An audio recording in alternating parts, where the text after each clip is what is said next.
Yep. Yeah. So glad I have to fucking mute anymore, bro. It's fucking great.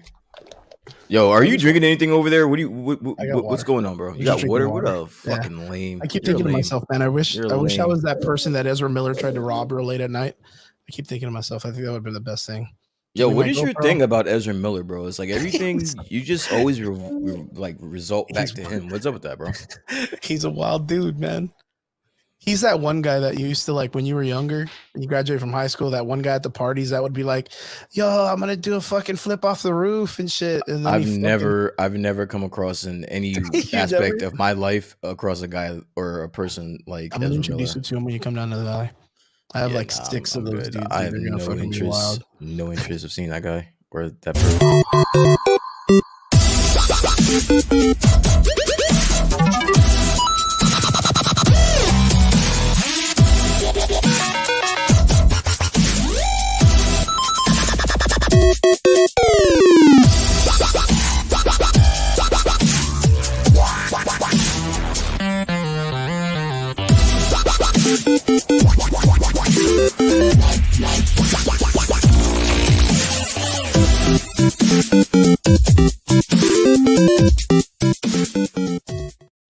And what is up? Welcome back. It is Friday night, and you're here with the Average Boys podcast. It's your boy Crispy, and I am here with my boy Brian D from New Jersey. You know it. What's going on, Chris? What's up, buddy? What's going on? Been good. A lot of work, a lot of stuff going on. Fighting the demons and in all the robots and shit with the AI. I had some work to be done this week with some graphics design and some drone flying and stuff. Had a pretty cool nerdy week when it came to like getting my jobs and stuff done. How about yourself, brother? Dude, I am exhausted. That's the only word that comes to mind. So, like, you're gonna have to carry me through the show, man. Like, literally, like, I got you. Arm over your shoulder, cross me across the What's up, dude? What's up? What'd you get done today? Work, man. Yo, it's just been work. Work's been kicking my ass, man. It's been busy. Mm-hmm. We've been, I don't want to say short-staffed, but it seems like we've been short-staffed. But you know what? It's Memorial Day weekend. Do you have any plans this weekend, bro? You have anything you got going on? Yeah, as a matter of fact, we have, of course, I think you see me doing this stuff all the time. We have another small little like a vendors convention. It's called United Collectors Expo. Okay. Our friend Armando posted up. And how often? Because I see that often. How often does the United Expos thing run? They do pretty good, man. I mean, he runs about, I would say, roughly a show like every 2 months.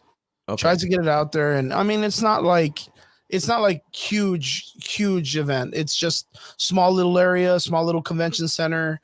I'm not sure what it's like where you live, but like it's kind of like a convention hall where they do like like dances and stuff, like for high schools, or maybe like a talent show. Yeah, I guess like in the same aspect, because it would be like the first thing that pops into my head because of our culture is the quinceañeras and stuff. So it's like like 2 basketball courts side by side together, so it's got a good enough girth to it. But I use that word. Oh my god, I can't believe I used girth, dude. Don't ever say girth to me, bro. Yeah, let's not use that as a form of measurement today. But it's got some heft behind it, and it's really cool. They get about, I would say roughly about, I want to say 50, maybe 70 vendors. Okay. Everybody's selling pops. Everyone's selling some cool nostalgic stuff. Of course, they got some food places and a bunch of collectibles. We even got a dude that comes in there and sells, like, just has a whole booth dedicated to like Pokemon cards. Like, just, he even dresses like a dude from like Team Rocket. Okay. And he's just selling cards. And then we got another guy named Funko Pops and Son. It's a dude that has like a huge shop that's just all Funko Pops you can think of. Okay. And then, of course, we got our homies from The Collector. David, what is up? Our dudes from The Collector's podcast.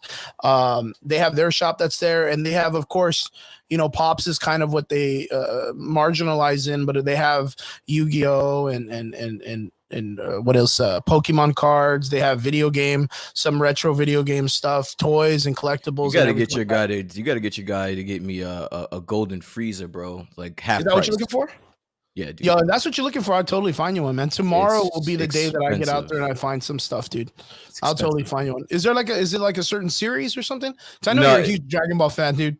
Yeah, I know you're a ginormous Dragon Ball fan. Golden Frieza is probably one of the most expensive pops on the market. So Even if you find it, I'm not buying it. Like I'm not. I just Yeah, cannot like I come. ain't spending that kind of money. I can't come to terms with parting with over $200 for a pop. I can't I do was it. gonna say, like, let me ask you, what is like the nah, that's too much moment for like a collectible piece that you know you're never gonna like open and fuck with and play with. It's just gonna That was always it. be there. The 200. Yeah, no. I honestly, I'm lowballing it. I'm pretty sure the Golden Frieza pop is like way more than $200. Damn, dude, that's wild. So I was gonna say, like, because if I think I was telling you this off camera that I saw this really cool video. I thought it was really interesting, coming off the back of a. You remember I told you they had that Snyder and Polanski, not Polanski. Yeah, I was like, oh fuck, they had that That would be interview. wild. That would be The wild. Russo brothers, yeah, close enough. Fuck them, they're just as bad. The Russo brothers did an interview, but this past week I saw that it was Jon Favreau and Kevin Feige. They did a really nice sit down and talk about like their years throughout the Marvel universe. And it was really interesting to watch because of course everything kind of went back to like, man, you know, it's been a while that I've seen you. It's good to see you again. You know, I haven't really had the opportunity to talk to you for a while. And you see these dudes and you think that it's like, oh fuck, like these are the major heads. They all got to meet up and they don't even get to catch each other because that's how big it's grown in the last like 13 years of making Marvel movies. Yeah. And then of course Star Wars and stuff like that. So it's really cool because when they're talking about when they started Iron Man was one of those things that it was a chance that they took, and then bringing in Favreau was a chance also. So really cool video. And in that video they're talking about that as a gift Kevin Feige gave Jon Favreau all of these like I don't know how to say it, like interviews or something based on people talking about how the movie like inspired them and kind of like the reviews of everybody talking about the film. Okay. And now and it's just a big collection, like a cut up book of it. And yeah, he says it's probably one of the coolest things he has in his collection. And in my mind, and I think about it, and I was like, you know what? Like I kind of delve in this like collector's world a lot. And what would be the one thing if I could find in any film that I would like to have and that I would collect and like to have as like my thing? And I've never been able to place it, dude. Never been able to place it. Has there ever been anything like that in a film, like growing up, that you're like, I would love to have that and have that just on display, like in my house? I will probably go with like an original movie set prop of like Freddy Krueger's like glove. Like Oh, okay. his knife glove. Like if I could get like a real one, like a one that was actually On set for Robert England, dude, I would love that. And Rob actually in our chat that we're in, he put it in the comments. He found the Golden Frieza and it's between 223 and 285. So it's over 200. It's $200 for a pop, dude. And honestly, and you know what it is? It's not only that it's that much, but I'm not even really a Funko Pop person. Like I'm not really I'm really not big into them. But that would probably be the only one that I would buy, and of course, it's gotta be over $200. So I'm like, I'll just never have it. It's gotta be way lower than that. Yeah, I've never been on the pop train before. Yeah. I think they were cool when they first came out, but like then they just got like really overused and hyped, and it kind of like it made me kind of dwell into finding like the Legends characters, the ones that are full body and all that stuff, like just better proportioned. But yeah, I've never been a Pops fan. But now that I think about it, what would probably be the prop that I would really die to have? The gun that the dude uses in Roger Rabbit. Do you remember the toy gun that he opens up and it looks all Looney Tune-ish with the bullets and they all have like Mexicans and it's just a bunch of funny. Do you remember that? I don't remember. Dude, I haven't seen Who Framed. It's a super old movie. That's like a deep cut, dude. I haven't seen Who Framed Roger Rabbit since I was like 11, dude. I'm sorry. Yeah, he I'll try to find it right now. Who Framed Roger Rabbit gun?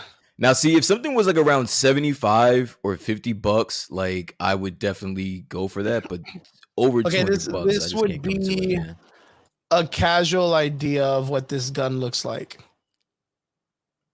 Do you remember like he pulls it out and then he shoots it down the alley and the bullets fly and shit and all the bullets are like they're all little banditos, dude. Vaguely vaguely. This would be like if they actually made like a I mean, this is pretty fucking good. So I'm not wait. lie. What about this? What about this? Just does it for you? What is it? I mean, Roger Rabbit's always been like a really iconic. What's up, Danny? Good to see you in the comments. It's always been like a really iconic film to me. You know, the mixture between live action and animation and the actors dealing with each other. The cast. Come on, bro. Good. Let's keep it real. No one watched Roger Rabbit for the fucking movie. We all watched it because of Jessica Rabbit. Knock it off. No one watched it for that. No, I fucking love for that silly gun and the bullets, man. Like, knock it off, bro. I mean, everybody loves Jessica Rabbit, but everybody loves Roger Rabbit. No one loves Roger Jessica Rabbit loves Roger Rabbit. She's gaga for him. Who framed Roger Rabbit for Roger Rabbit? No one did that.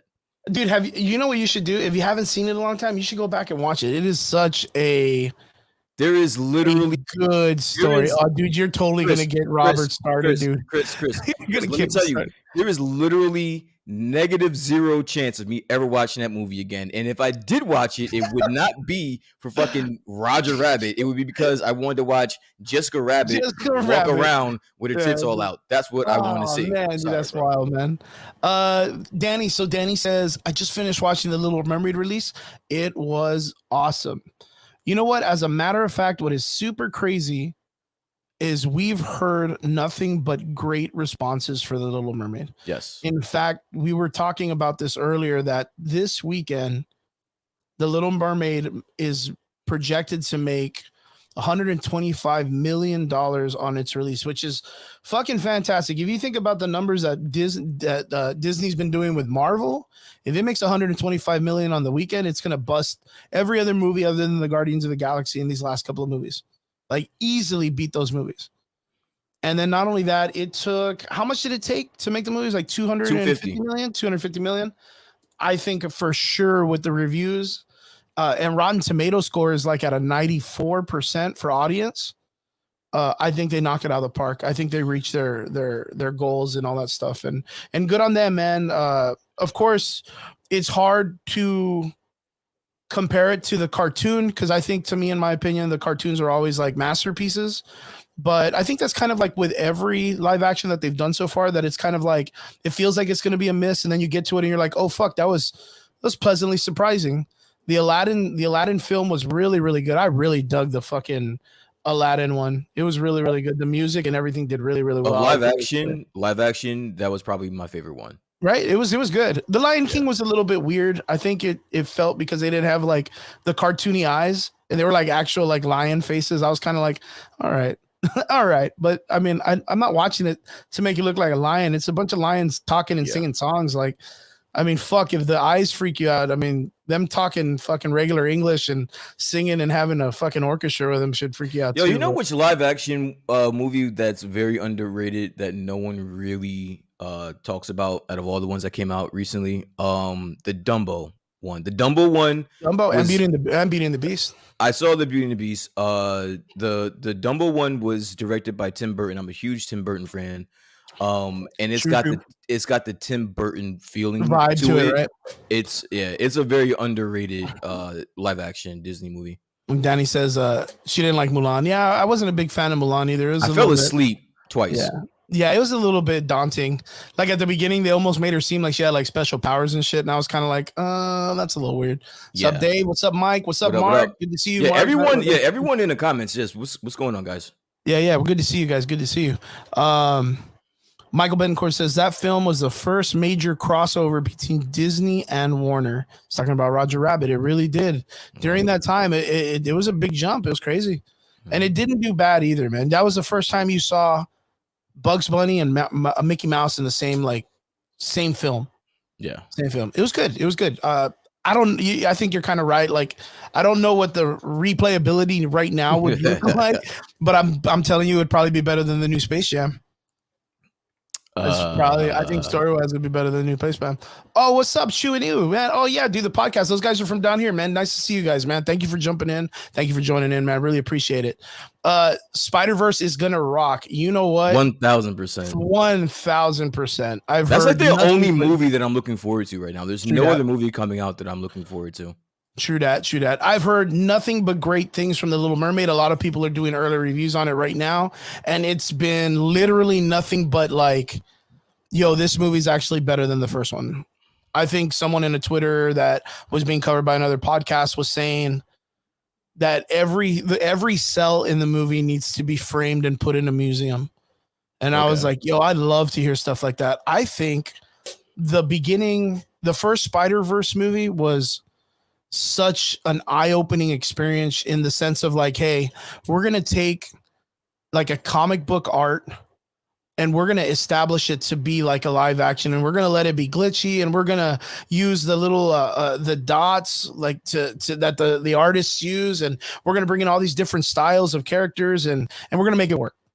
Yeah. And man, it worked really good. It worked really good. So far, Sony's been knocking it out with the animation. I think they're suffering a little bit like DC, where the live actions kind of like go low a little bit, but yeah. Is there any Spider-Man movie live action that you would put over Into the Spider-Verse? No, fuck no. Right? There's no way. I can't think of like an Andrew Garfield. I can't. That sounds wild to say out loud, but I'm right there with you. I'm right there. But you know what? This is to me 100% understanding where, like, these characters where they kind of strive, right? Because we're going to be talking about later, of course, like the Spider-Man video game that they just released in the trailer. We're going to be talking about also, but like, you cannot go wrong with doing a cartoon version of these characters because there's no limit to what the animation can do. Yeah, like it can really physically do what the actors cannot really pull off. Like it's super amazing. Like you look at, I mean, don't get me wrong. The recent, what is it? Not Andrew Garfield, but what's this new guy? Tom Holland, Spider-Man. Really good. CGI is spectacular. The film, the last one, Home Slice or Home Skillet or whatever they called it. I forgot the name.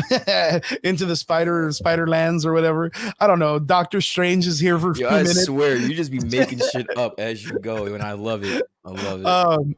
It's the CG and the fight scenes of that really, really good. You look back, my favorite one so far, it's always been Andrew Garfield. I think he hit it right on the button as to what it would be like to have a right out of high school, mature Peter Parker. The attitude and the way he delivered his lines were spectacular. The girl that played Gwen Stacy, she did really good. And their relationship online was so well that it went into like their actual life and they actually became a relationship. So like you get this like really cool like variation of Spider-Man. Tobey Maguire's. I was gonna say there's no Toby love here, bro. I was gonna say, you know what made Toby shine for me was Sam Raimi. Like Sam Raimi's directing of that film made it really, really good.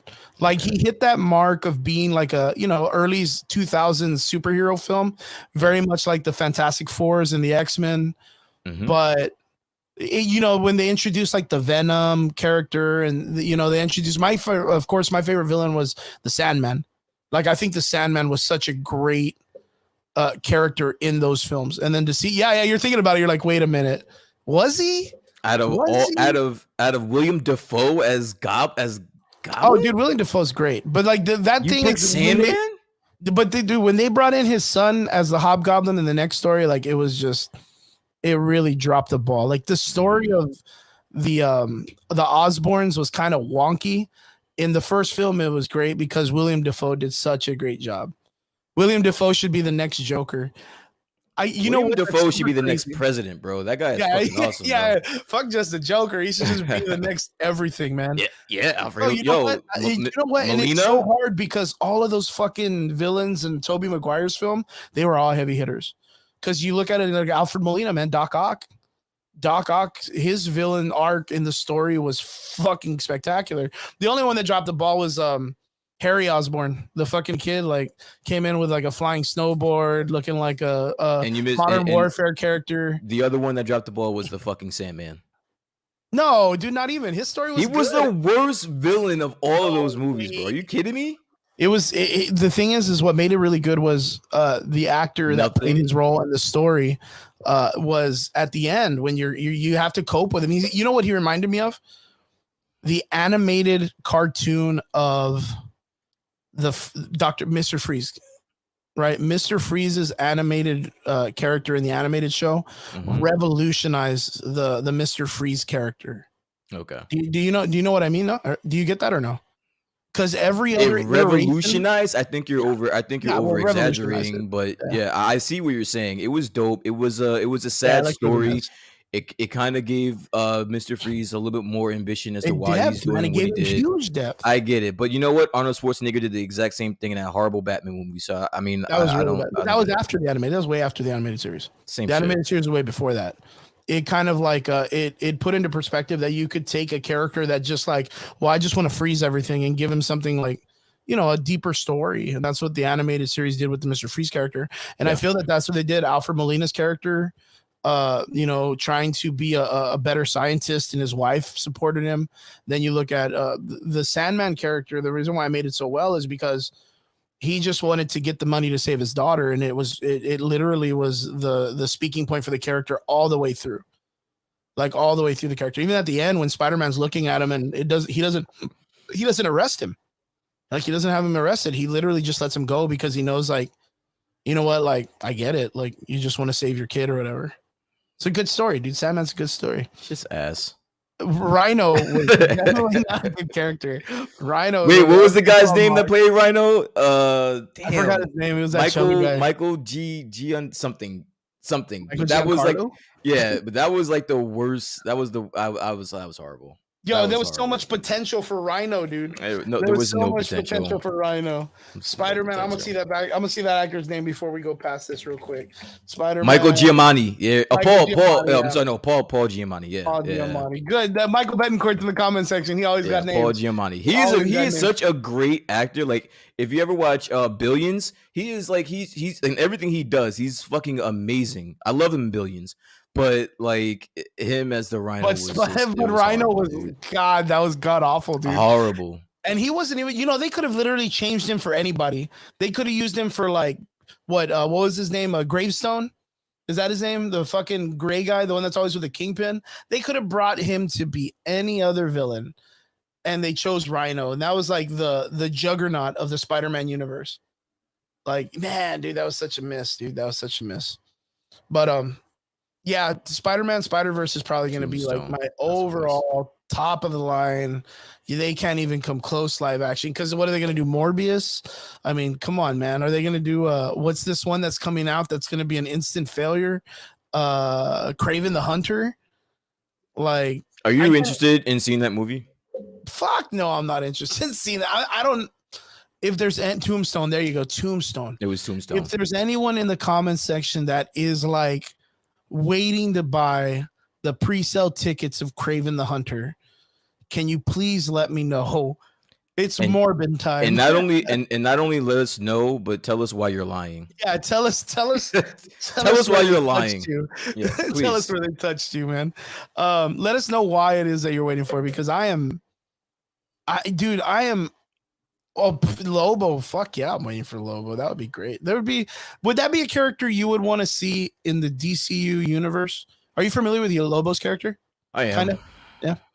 Would that be someone that you'd be like, fuck yeah, dude, let's go? Yeah, as long as it's not played by fucking what's his face? Jason Momoa? By Jason Momoa. Anyone but him. No, you wouldn't want to see him? Anybody but him. But dude, he just did a miraculous job in Fast 10, which someone told me, hey, you know why they chose Fast 10 as the movie? Yo, saying someone did a miraculous job in Fast 10 is like, that's not it's not impressive to me, bro. It's really not impressive. Yo, they threw like acting and like a script out the window years ago. So yeah, no, I'm good. Yo, if anybody's in the comment section and you've seen Fast 10, let us know what you thought of the movie. If you're telling me that in a movie with freaking Vin Diesel, all these big name actors, that Jason Momoa is the standout here, something's wrong there. Like something's wrong there, yo. Wait, there's things going on. Like Michael Bedencourt said, not me. I used my pre-sales tickets to buy Indiana Jones already. That's a big L, Mike. I'm sorry, man. Wait, okay. That's a L. I have to ask. I know, Mike, I'm not going to do anything spoilers. Don't spoil anything in the comment section. But did you hear about anything that's been going on about Indiana Jones in the past week? Like, just by chance. Yo, he's already invested. He doesn't even care. What's up, Lucy, man? Good to see you, my dude. He's already invested. Jeremy? He's got it. He's fucking hell. He's got his ticket. It don't matter if it's these spoilers. He's got to see this through, man. Even though all the reports say this movie is like the worst movie ever made. I gotta ask. Okay, so Mike, I know you're in the comment section. I know you're listening. I know that you think and you know that there's a possibility it could go like completely south, right? But like, is there a specific thing as a fan of indie that you're like going in there and you're saying, you know what? If I can get this moment out of indie, the ticket, the $20 ticket was, or $15 ticket was that was the thing right there. Like that was what was going to make it. That was going to sell. That was going to keep me going. It could completely be shit on. Aliens could come down. They could Starbucks and say they hate Nazis the way Indiana Jones has always done. But like, if Indy does this one thing, like pulls the whip out and hits something and slaps something out of his hand or whatnot, like if he does any one fanfare, thing, the fanfare. Like, what's one fanfare thing that you hope you see in this movie and you'll be completely good with it? I need to hear what that is in the comment section. Jeremy, what's good, my dude? It's good to see you, my guy. Not me using my birthday coupon to buy the Flash IMAX tickets. I mean, it's worth it. Hawaii, I don't know if Hawaii is gonna go see it. And Uziel, what's up, my dude? It's good to see you. He says, I'm waiting on the Blue Beetle. You know what? That's absolutely correct. I haven't heard a lot about Blue Beetle in a good amount of time already, but that's one of the movies that, yeah, I know that I have my gripes with what's his face, George Lopez, but I think the movie's gonna be great. I think that actor does really well. The kid from Cobra Kai, he does fairly well, so that's gonna be a good movie. And the graphics already look like super good already. Yeah. Yeah, right. Mark says he's finally losing his hat. That'll be funny. He just loses his goddamn hat. That's like Mario Brothers. Maybe Indiana Jones is literally Mario Brothers in the multiverse. There's zero shot he's losing that hat. He's not. That shit's stapled, man. That would be funny. That would be That's funny. Like that girl. Remember the Gorilla Glue girl hair chick? Yeah. Do you remember that? That's Indy right there with that hat, man. Yeah. That's just Gorilla Glued on his head. Michael Betancourt says, honestly, it's one last ride. Got the to see it it can honestly be completely crap, but hear those bad punching sounds and the music, it would be worth it. Okay. I get it. But he's like 70 though, bro. Like 70, right? Yeah. I mean, you know what? From what I've heard, and we've talked about it before on the show, what we predicted about what the movie's going to be about is I still hear that might be on the table, right? Which is like, no, not him getting shot. You're like, oh, this guy's going to retire and just go to the retirement home. No, he pops his colostomy bag and shit. No, that's not going to happen. It's good. There is some talks that there's like some type of like time travel or something like that in it, but that's kind of like shown in the trailer that they're like in the NASA parade or whatnot and all this stuff. So it's one of those things that we do understand that might be a possibility, but I don't know how I feel about that because it's always been a pretty grounded film, minus the whole like Ark of the Covenant shit. That honestly, I'm pretty sure the writers of the next Fast and Furious movie are probably pissed. They're stealing the fuck because they were like, damn, we were gonna do time travel next, bro, and they just jacked them for their. Well, they're like, yo, we just sent a car to space in the last one. Yeah, how do you top that? We just sent them back to 1965. We'll send Tyrese and Ludacris black ass back to 1937 in the middle of fucking Alabama and shit like that. Now that's a movie for your ass, bro. And it's gonna be white chicks too. And it's gonna be fucking. They're gonna paint themselves white, dude. KKK members all over the place. Now that's a fucking Fast and Furious movie. They're gonna be real fast, man. They're gonna be real furious, real man. Fast. Hell yeah. They're gonna make that shit make sense. I'll buy a ticket to that one. Film, they got people to drive cars vertically up and down walls because they're driving up the dam and down the dam. So in the next one, it's like, well, maybe they're gonna do a Back to the Future. Maybe they're gonna find a car that can get to 85 and just fucking travel back in time. 85. That's all. That's all it took. That's all it took. That's all it took back in the 80s, man. That's all it took, man. Fuck, dude, that movie. If you throw Vin Diesel's ass back to the future and he comes in and goes, well, I got a car that can go from 0 to 60 in 4 seconds. Dude, you break the whole goddamn universe, dude. Just Vin Diesel travels so far back in time. He's the Big Bang, dude. Like Vin Diesel, boom, like the car if I see a trailer where they're driving 85 miles an hour and they go back in time, I'm gonna just tell you right now, bro. There's just no way that movie's making any money. I'm gonna tell you the one thing that would fucking kill me in this film is if the kid in the first fucking movie that loses the race that comes to Dom's house and he's like, Dom, I messed up real bad or whatever, because he has to pink slip his stupid car.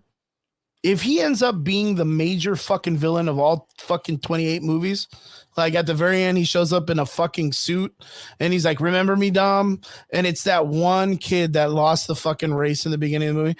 I'm going to hate Vin Diesel for the rest of my fucking life, dude. He's brought everyone back to life minus that kid. Like minus that kid, everyone's come back to life. And that was when it was grounded in being a show about racing. Like, can you imagine if that's what it is? Do you remember that guy from the first movie? You're asking me if I can imagine? Yeah, no, don't imagine, because that shit's already like, that's a fever dream already. There's no imagine. Our imagine is he's waiting in a fucking warehouse, and then all of a sudden Optimus Prime shows up, and he's like, Dom, it's good to see you, Dom. And then Vin Diesel says, Autobots roll out or whatever. Like he says it instead of Optimus Prime. Yes, I remember in the first movie Jesse, the kid lost the race and couldn't deal with it, so he like crashed or whatever. Yeah. Dude, can you imagine if he ends up being the major villain of all fucking 13 movies? That would fucking blow my mind, dude. Or you know what? Fuck it. Let's just have Eddie Munson show up. Like the dude from Stranger Things just shows up in a van, like as Eddie Munson in Fast 11. That's his name. What? Eddie Munson. That's his name, right? Stranger Things, man. The guy from the Stranger Things season 9, the one on the bus that's playing the guitar. Okay. Like we'll just have him show up. Fuck it. What's one of the craziest crossovers you could have? I don't know. Yeah, the fucking, what is it? The KKK versus Dom's family or whatever. I think that would be the craziest. That should have been 10. That should have been Fast and Furious 10. That should have been it. Fuck it. Ah, man, that's so wild, man. Yo, if you guys have seen Fast and the Furious 10, let us know in the comments what you guys rated it, because we ain't gonna go see that shit. I don't think. You know what? You know how I know this movie's trash? Because I don't think Rob came into our chat and raved about it.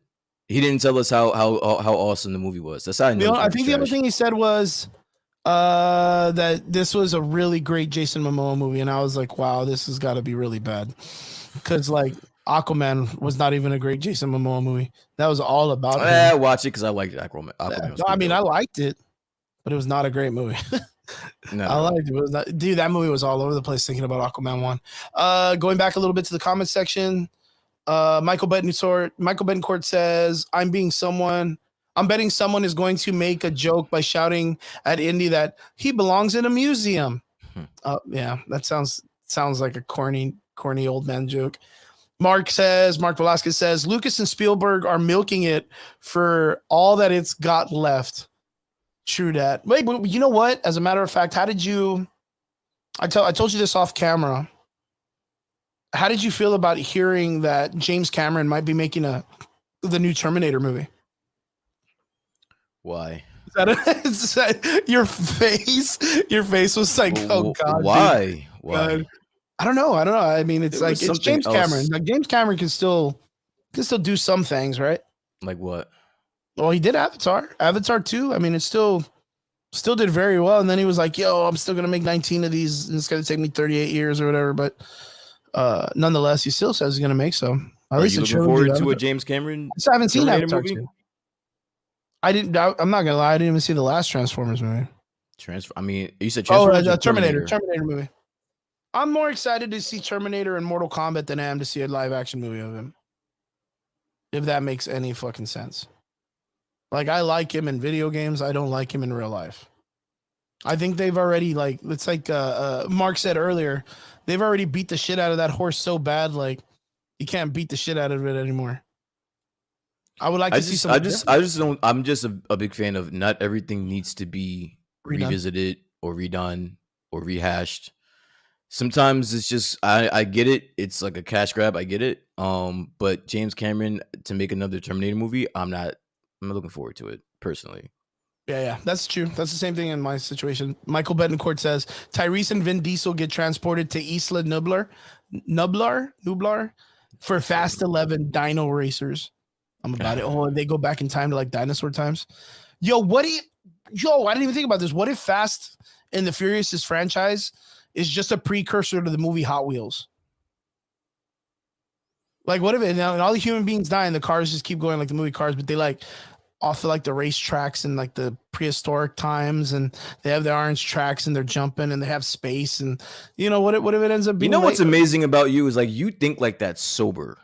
Like I'm over here, I'm kind of buzzed. Like I'm over here kind of buzzed. I'm you're buzzed like, and I'm tired, so which is like a great yeah, it's combination. like a combination. But you're just like watered H2O the fuck up, and this is just yeah. Yeah, my brain freaks out. I'm so sorry. I gotta apologize for myself. No. I mean, don't be sorry, but yeah, no, that's cool. Rob says, bro, I laughed my ass off. The Little Mermaid made more money than the Fast and the Furious. And if he's like, we got to go into the water, it's time to become mermaids. Oh yeah, like the Fast and Furious movie is gonna try to take it. Yeah, Vin Diesel's over here saying like, yeah, we got to make a mermaid movie about cars and racing and shit. That'd be funny. Mark says, what are your thoughts on the new Deadpool? I can't wait. I can't wait. If everything goes the way I think it's gonna go, Disney's just gonna sit back and be like, Ryan Reynolds, you've done fucking extremely well for yourself with the other two movies. By all means, we're gonna let you make your own story and how Deadpool comes into the universe. And I'm about it, dude. I'm super about it. I think Deadpool's gonna be a fantastic addition to the Marvel universe. I mean, it's Ryan Reynolds, man. It's Ryan Reynolds. How can you go wrong? What about you, Brian? What do you think? I'm looking forward to it. I've always was a big fan of Hugh Jackman as Wolverine, so I would like to see him go for like one last time. I don't think I need to see him more than that. But I think the chemistry that he and Ryan have, I think it's really special, and I think that's going to come across on screen. So yeah, I'm looking forward to that. Excellent. That's about the same thing for me. I mean, yeah, man. I mean, in the aspect of it, that's a really good idea. Like, who are you more excited to see come to the universe, Deadpool or Wolverine? Yeah, I was gonna say I'm more interested to see Hugh Jackman as Wolverine as I am to see Ryan Reynolds come back as Deadpool. Yeah, so if I'm being honest with you, the only reason why I'm looking forward to that movie is to see Hugh Jackman. That's it. Hugh Jackman. Good call. Good call. I support this 100%. What else we got here? Robert says, don't get your hopes up. Chrissy might happen to get a spin-off movie with the ladies. I don't know who Chrissy is. Is that someone from Fast and the Furious? I couldn't tell you. Let him. Vin Diesel's just gonna ride that rocket all the way through, man. Jeremy says the fact that this movie is gonna be a trilogy and then gonna spit off is super nuts. Well, it's already 10 films in. It's past the idea of a trilogy. I'm not going to count the last 3 of these films a trilogy when all the movies are there's no break in them, man. There is no break in them. If it's making any money, I think it was Ludacris. Ludacris had an interview 3 days ago, and he's been hearing all like you'll stop making these movies, but he made a great point. He was like, yo, they're making money. So why would they're still doing it, man. Like, you know what? As a matter of fact, I saw the one that had Michelle Rodriguez in it. And Michelle Rodriguez is being interviewed like at a Comic-Con, and she's like, what? I mean, like Marvel movies, you can't have just all Marvel movies all the time. And someone was like, yo, dude, like you guys make Fast and Furious movies just as crazy. So, I mean, it's in the same boat. You're absolutely correct. I think Ludacris is right. Like it's still got some fan base behind it. There is a group of people that are lining up to go see these films, and no harm, no foul. It's not like they're not doing bad movies where it's promoting like some kind of bad lifestyle or something. The only thing I hear is that they're corny and silly. I don't hear that they're like extremely bad. So let them, dude. If they have the money, let them. Michael Bencourt says, I'm intrigued with Ryan Reynolds not being allowed to improv any of the script due to the writer's strike. Is that real? Is that true? You would think that allowing people to kind of like go off on their own thing would probably be like the next way to get things done, mine because of the writer's strike. But I didn't even know that. I didn't know they're not letting him. But okay, I have to ask then, is it because of the fact that Ryan Reynolds has or is a part of the Writers Guild from the other Deadpool films or anything like that? By chance, I think he might. And if he's part of the Writers Guild in any way, he has to go on strike also. Like that's just kind of like how they do it. That's the same thing with James Gunn. Same thing with all the other directors that write their own films. Robert then says, I meant Fast and Furious is going to get a spinoff with the ladies. I would say don't give your hopes up, Chris, LOL. But you know what? As a matter of fact to that, like, I think the cast that they have for the females in Fast and the Furious is probably a little bit more like than most other franchises, no? What would you say to that, Brian? Dude, I don't know who the ladies are in the movie, man. I could not tell you anything about the franchise of Fast and Furious. So if they're making a spinoff with the women or with the ladies, I mean, I it don't would be like, of I course, don't they know what have you want me to say Michelle to that. Rodriguez, they have Gal Gadot, Charlize Theron. Like, I mean, it's a handful. It's probably like the same thing that they did with like Ocean's 11. Like, it's got a pretty good, solid handful of like women actors and stuff like that. I don't think it'd be all that bad. And then Michael Betancourt says, improv requires rewrites. As a member of the both Screen Actors Guilds and Writers Guilds, he cannot. Yeah, I figured it'd be the same thing. But yeah, you know what? As a matter of fact, talking about the Screen Actors Guild and Writers Guild, Brian, are you familiar with this? That they're already talking about John Wick 5? Yeah, we were talking about it earlier today in the chat. How comfortable or how knowledgeable you are with the John Wick franchise? I'm pretty You're knowledgeable. pretty caught up there. I've seen all the movies. I've seen recently last week I saw John Wick 4, which I extremely enjoyed. I think I'll put that up there as probably the best John Wick movie that's been put out. Oh shit. So Um the fourth one is kind of like your tops right now. Yeah, I think it was probably midway through the movie where I was like, "Yo, this is probably the best John Wick movie that they've made." Just Damn. you would think that they're just gonna do more of the same, which they did. You think of a John Wick movie, they're gonna give you exactly what a John Wick movie is. But visually, this was a lot more beautiful. Like the scenes, um, with their and spoilers. I'm sorry if you guys haven't seen the movie, but there's like a sit down with, John Wick and like the main villain, kind of like a parlay where they have to talk about how they're gonna handle their problem or whatever. And just visually, the place that they were was it was stunning. Um, Little things like that, it stands out in this movie. So yeah, this was probably the best one so far. Excellent, excellent. For me myself, I think I only got up to which is the one that had Holly Berry. Is that the third one? Yeah, the third one. That's the third one. So that's the one that I've gotten up to. What's his face? The one that plays Morpheus is still probably one of my favorite characters. I think. Michael, no, not Michael Fisher. I was thinking Michael Fisher. No, I was thinking Magneto. Lawrence Fishburne. Yeah, but he's he's in the third. He's in the fourth. Yeah, because he's like a major character. So like overall, what is the entire series? He was in the like? second. He was in the second one too. Yeah, because that's where he falls into the underground kingdom. Yeah, he goes into the underground kingdom for help. And then in the third one, the society or whatever they call it is kind of like trying to patronize Lawrence Fishburne in the underground for helping him out and them like cheating the system. And he's kind of like, what are you going to do, bro? I'm the king down here. Like, you know what I mean? So yeah, he was in part 2. But can you break down like the idea of what's the overall gist of the John Wick films? Like just the cliff notes of them, I guess. Of all of them? Well, like just the story in general. Like what's it about? Guy that's a hitman, guy that's on the run. Yeah. Who's after him? Like who are the major players? Like what can you kind of give us about it? Because I haven't seen part 4 at all. So I guess the overall synopsis of the John Wick franchise is just a hitman or what do you The call Baba him? Yaga. Yeah, Baba Yaga. He's retired. He got out. But for some reason, just an unfortunate event that his dog was murdered or his dog got killed, which set off a series of fucking events, and it just spiraled out of control to the fact where his ex-employers are starting to come after him. It's basically just a bunch of gore, a bunch of executions, and it all leads up to this movie where he's gonna go after the table, and that's what he's hell bent on. He's hell bent on taking down the table, which is like the organization that oversees everything.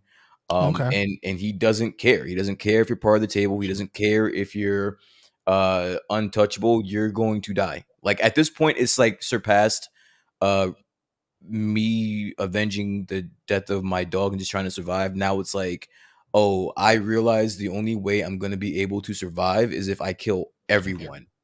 Yeah. So now So if everyone's no so one can now give so now the everyone yeah so now everyone's got to die. Like if you think you're untouchable, you have to die, because now if I don't kill you, you won't stop until I'm dead. So now you have to die, which okay. is in itself is fucking amazing, because he's going after people that are untouchable. Yeah. And you heard about him throughout the entire movie, or throughout all the other movies, and he's going after the heads of this organization. In the sense of like the value and the build of each kind of villain throughout the story, do you feel like the stakes get driven like higher every movie that comes out? Like, do you feel like, okay, like the guy in the first movie, I know that he's like a small fry. The second film, the guys are a little bit bigger. And now that they've introduced the table, like, okay, I get it. Like, these guys are super powerful individuals in society. They're politicians or bosses or owners of stuff. Like, I see the gravity of all of it. Yeah, you do see that. And just for instance, and this is like the only spoiler I'll give, which really isn't kind of a spoiler, but like in the fourth movie, I don't know if you remember him being like in a desert, almost dying, and having to see that one guy that was going to be able to grant him. He had to cut off his finger. Remember, he had to like cut off his Yeah, yeah, finger I remember that. and all that shit, right? Well, in this movie, he goes straight up to that guy and kills him. Oh fuck! Just goes straight up to him and kills him. Like, But and it why wasn't does he kill him or what? because he's part of the tape. He was part of the tape. Like So he's it's just because he's just connected to it then. that's it. Yeah, I'm telling Wow, you. that's crazy. Anyone that's connected, anyone of that kind of stature where you thought like you were big shit Yeah. and you were running things, you gotta die. Wow, Everyone's that's gotta die. crazy. Yeah, Damn, and that's the, crazy. and the, and the guy tells him, this isn't gonna stop. Like, this isn't gonna help you. Like, this isn't gonna stop because you kill me. And he just says, well, fuck it, I don't care. Bop, kills him. That's it. What was something that was cool that they did in this film that caught you by surprise that you were like, oh shit, I didn't know they did that. That's badass. There were a couple of things. A couple of fight sequences that were really like really really good. Donnie Yen did an amazing job in Donnie, that my movie. dude, man. He plays like a blind hitman. He can't see. He's a blind hitman. He can't see shit. And he carries And like a samurai sword or something. he carries a sword, but he's good with a gun. Nice. There's a lot of sword fights in this movie. Nice. Um, It's my kind of thing, man. yeah, he can't see, and the way that he gets around, the way that and they don't make him like OP. Like you would think like they would make him like OP where he could just hear shit, but Yeah, like Daredevil and shit. yeah, he's not like that. Like he's still really fucking blind. So it's like unless you make a loud sound, he doesn't know where you are. Oh, You that's know what I'm badass. saying? So it's like you could point a gun at him and you could just shoot him, but 9 times out of 10 you're probably out of bullets at that point, so the guy lives on or whatever. So Oh, like, that's and badass. he has devices that kind of let him know where you are. It's pretty dope, it's pretty dope. Yeah. Sweet. What about I always see like the fat guy in the trailer, and everybody tells me that that's pretty amazing. The Tell me fat about the fat guy, guy. yeah. Honestly, I didn't even know it was. I guess now that you mention it, it would be kind of obvious that he's a guy in a fat suit, but you would not know that looking at the makeup. There's a scene, which honestly that part of the movie is kind of confusing. For the movie, he just shows up at like this club for some reason, and just Okay. after he meets up with the ballerina and his posse or whatever, he ends up having to go to like this club to see this one guy, and then he gets put in a room with like Donnie Yen, who just shows up out of nowhere, and the black guy who also has a dog. He's also like a mercenary, and then they just get into a big out of just an all out fight for no reason. Just get into a fight, and then Just out of nowhere, just out of nowhere, just a fight just breaks out, and the guy I guess his name is Scott Adkins, right? Yeah, Scott Adkins. Scott Adkins, Super famous stunt guy. yeah, he puts up a really good fight. He gives John Wick a run for his money. You know what's really cool? Scott Adkins was the stunt guy for Ryan Reynolds in the first Wade Wilson Deadpool's part in the Wolverine Origins movie. Yeah, he was one that played him at the end when they cover his mouth and they do all this stuff. Scott Adkins is that. Oh, guy. he's okay. Yeah, yeah. Place. But if, in a cooler role, of course, he's done a bunch of them where it's like, you know, his movies of being like in a Russian jail and he's doing like fucking fights in a Russian prison as like this weird guy. Like, but the other movie in Marvel that he's done is he was in Doctor Strange 1 when Caecilius, when they find him and they're fighting him in the New York Haven, the New York Wizard Haven. He's the dude that fights him all the way to the hospital, and he's doing like the out of body thing. He's the one that like runs at him. He does a bunch of flips. You'll know who he is when you see him. Like when you see him, you'll be like, I recognize that dude. He's all over the place. Yeah, like he's super famous in the martial arts world, and everybody was like, when Moon Knight came out, a lot of people were kind of acknowledging him that they wanted him to be Moon Knight, but I think. How did you think he did faring as an actor, like being able to be himself in front of the camera? I didn't like it. Like I was just gonna say, like the acting was trash, but the action sequence was a spectacular martial artist, dude. And you know what? And that's fine because I don't go. Good night, Mike. Mike said he's logging off.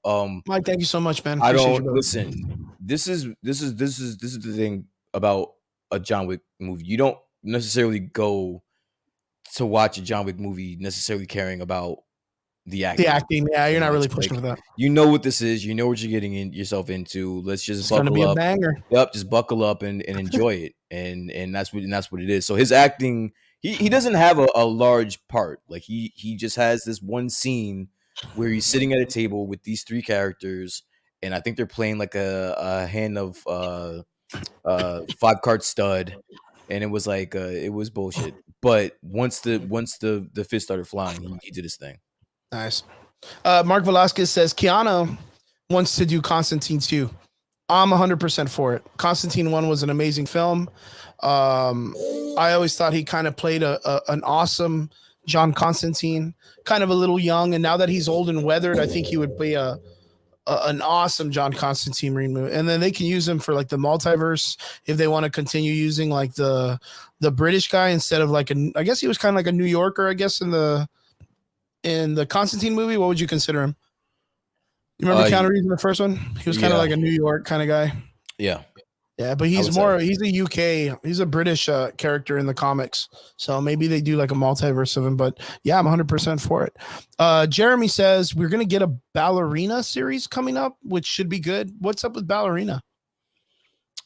So Ballerina is a part of John Wick's original clan in Russia that they touched on in I think the second and the third movie. And they're supposed to apparently there's supposed to be a spinoff with the Ballerina going on as like the John Wick character. Okay.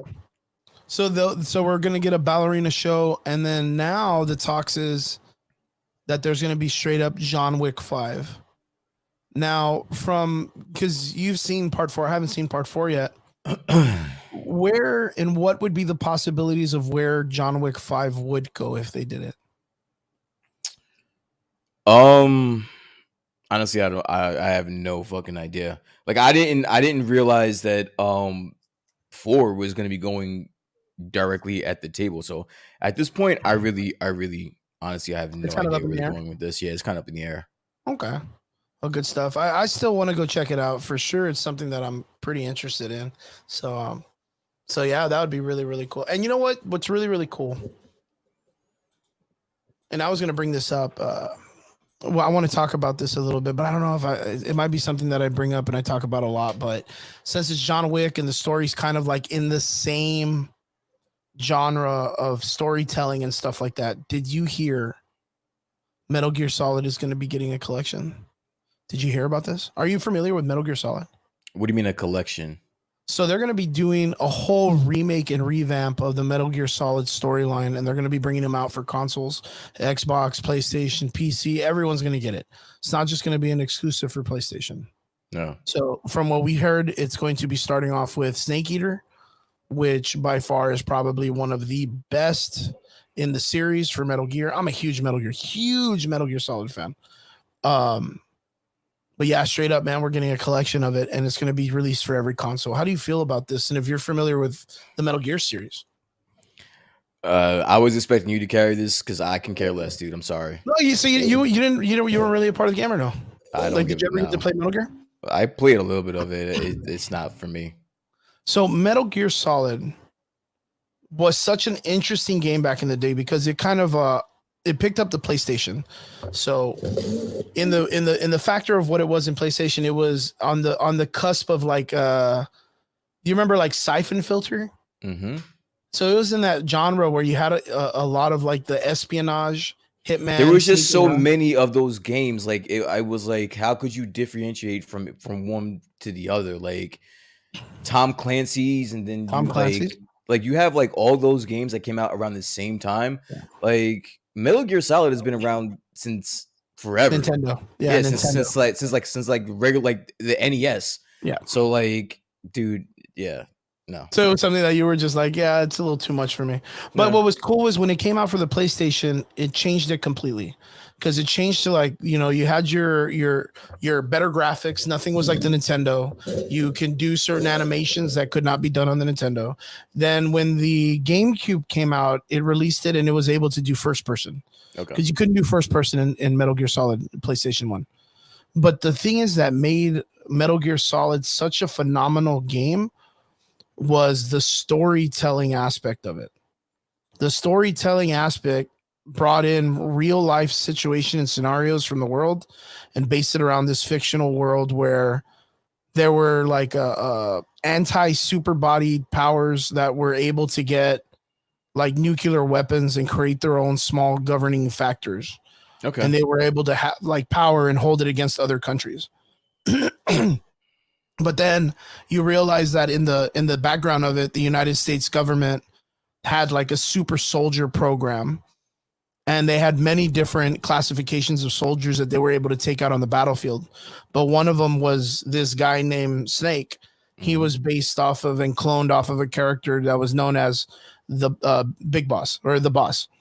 So like what they were trying to do is they were just trying to make the perfect soldier. Yeah. But what the game correlates around is the superpowers of the world wanting to be able to franchise war. That was pretty much what it was. They wanted to be able to have it to where different countries can go to war. They're in charge of it and they can make all the money from it. But they're in charge of both sides of the armies that are at war. So it would be like if, two countries are going to war and you sold them the guns, but you can tell the guns when you want them to shoot. Does that make sense? It sounds boring as fuck, bro. Oh, it's good though, man. It's fuck fucking that game. Wild. Yeah, I did see that Rockstar. I'm sorry to cut you off. Rockstar is in the works of making GTA 6, bro. Like, it's been out for a while, they have been fucking working on that game for years. Yeah. But sorry, Chris, go ahead with your boring ass game. What is it? No, I was gonna say GT 5.6 has been in the talks for like fucking 20 years. For like 20 years, dude. Yeah. And you know what? As a matter of fact, I think like 3 years ago, someone like released all the information about it, and that guy got arrested for it and fined, and it got crazy. But like, okay, like, am I a mark for not needing all that in my games? Like, I don't need that much story. No, because like that's the thing is like I want to say like nowadays, but then that's the problem with video games nowadays. Is like nowadays it's like instant gratification. Nowadays it's like, okay, cool, battle royale. Get in the game, hook up with your friends, shoot some kids, win some crowns. Dude, I'm fucking 40, dude. Like that's all I want to do is just shoot someone and log off. That's it. And that's kind of what it's come to. But like that has kind of stepped over the idea of like that's why, okay. With that kind of mindset, that's understandable with the way our lifestyles are nowadays, but that game is not going to beat Gears of War Valhalla. That's not going to beat Gears of War 5 or 6. It's not going to beat it at any award ceremony. Now, Gears of War, I like that game. That game's it's not going to beat that. It's not going to beat God of War. It's not going to beat Assassin's Creed. It's not going to beat the ones that are out there telling you like actual storylines. Yeah. The Fortnite's never going to compete with Ghost of Tsushima. You know what I mean? It's never going to compete with that because you get to sit even right now. What is it? Zelda Tears of the Kingdom. Yeah. Like no, there's no way Fortnite, is competing against that in any situation. But there's a reason for that because, well, I mean, Fortnite's a universal game that continues on and on and on. It's going to make that when money. When you say compete, what do you mean? Sorry to tell you, factor in the sense that it's been ongoing and it's just making money because it's skin after skin, release after release. I was gonna say it still makes money. In this situation, Zelda is the niche. Yeah. It's the niche product here. But there's no way like Fortnite's going to be up for Game of the Year compared to the way Tears of the Kingdom is. Like, there's no way. Who the fuck cares if they're making like $1 billion a year? Well, that's the thing. If it's a business, it's a business, and that's just people going, okay, cool. Well, here's some guns, here's some skins. Play your game. Look at it. You literally just explained the game. There's really no set gameplay there. It's you want to. Boys, where are we going? Where are we going? We're dropping. What's the problem with this? And that's not the thing. There's not really a specific problem with that format. These companies want to make money and they follow a format. That's the Battle Royale format. That's Warzone and Fortnite, right? That's PUBG. All of those follow the same structure. But there's game people out there that are creating games that are masterpieces, games that'll live the legacy of time, that are going to, look at fucking right now, you just said it, Gears of War. Look at Halo. Those games, even though they have multiplayer, the storylines are universally probably some of the best stories they've ever been written in a while. So then with your logic, why isn't Metal Gear coming out with a new game? Why are they remaking the old ones? You see, for the money. Where I sit on this idea of them releasing. It's like earlier you said, it's all why about go money. For a remake? Like why do a revisit? For me, they're about to re-release, and this is why it kind of freaked me out a little bit, because I'm a huge fan of Metal Gear Solid. Like, I have a tattoo on my chest dedicated to the goddamn game. I'm that big of a fan. Now, for them to release Metal Gear Solid 5, and for me, in my opinion, for them to mess up the story, go back and put the money in and finish those chapters, create a DLC, let them finish the story and give us what we want, definitively a great ending. And then if you want to, then try to create something. But the thing is they let go of the guy who was the mastermind behind the whole story, which was Hideo Kojima, which is the guy that made Dead Stranding. He's the one that made, if you're familiar with it, Silent Hill PT, which was by far one of the coolest ideas that got, when he was in the format or in the process of being fired, they cut him. And then they cut that game completely to where they did not even allow it to be downloaded on the PlayStation Store. Yeah. He got that fired. Like, that's pretty bad. Hello, what's up? And then not only that, at the Video Game Awards of that year, they made the announcer made a statement that was like, Hideo Kojima was told by his lawyers that he was not able to come to this event because he's being fired from the company to get it. They didn't even let him go to the event. A little bit of video game spice. I like it. A little tea. That was the big tea of that year.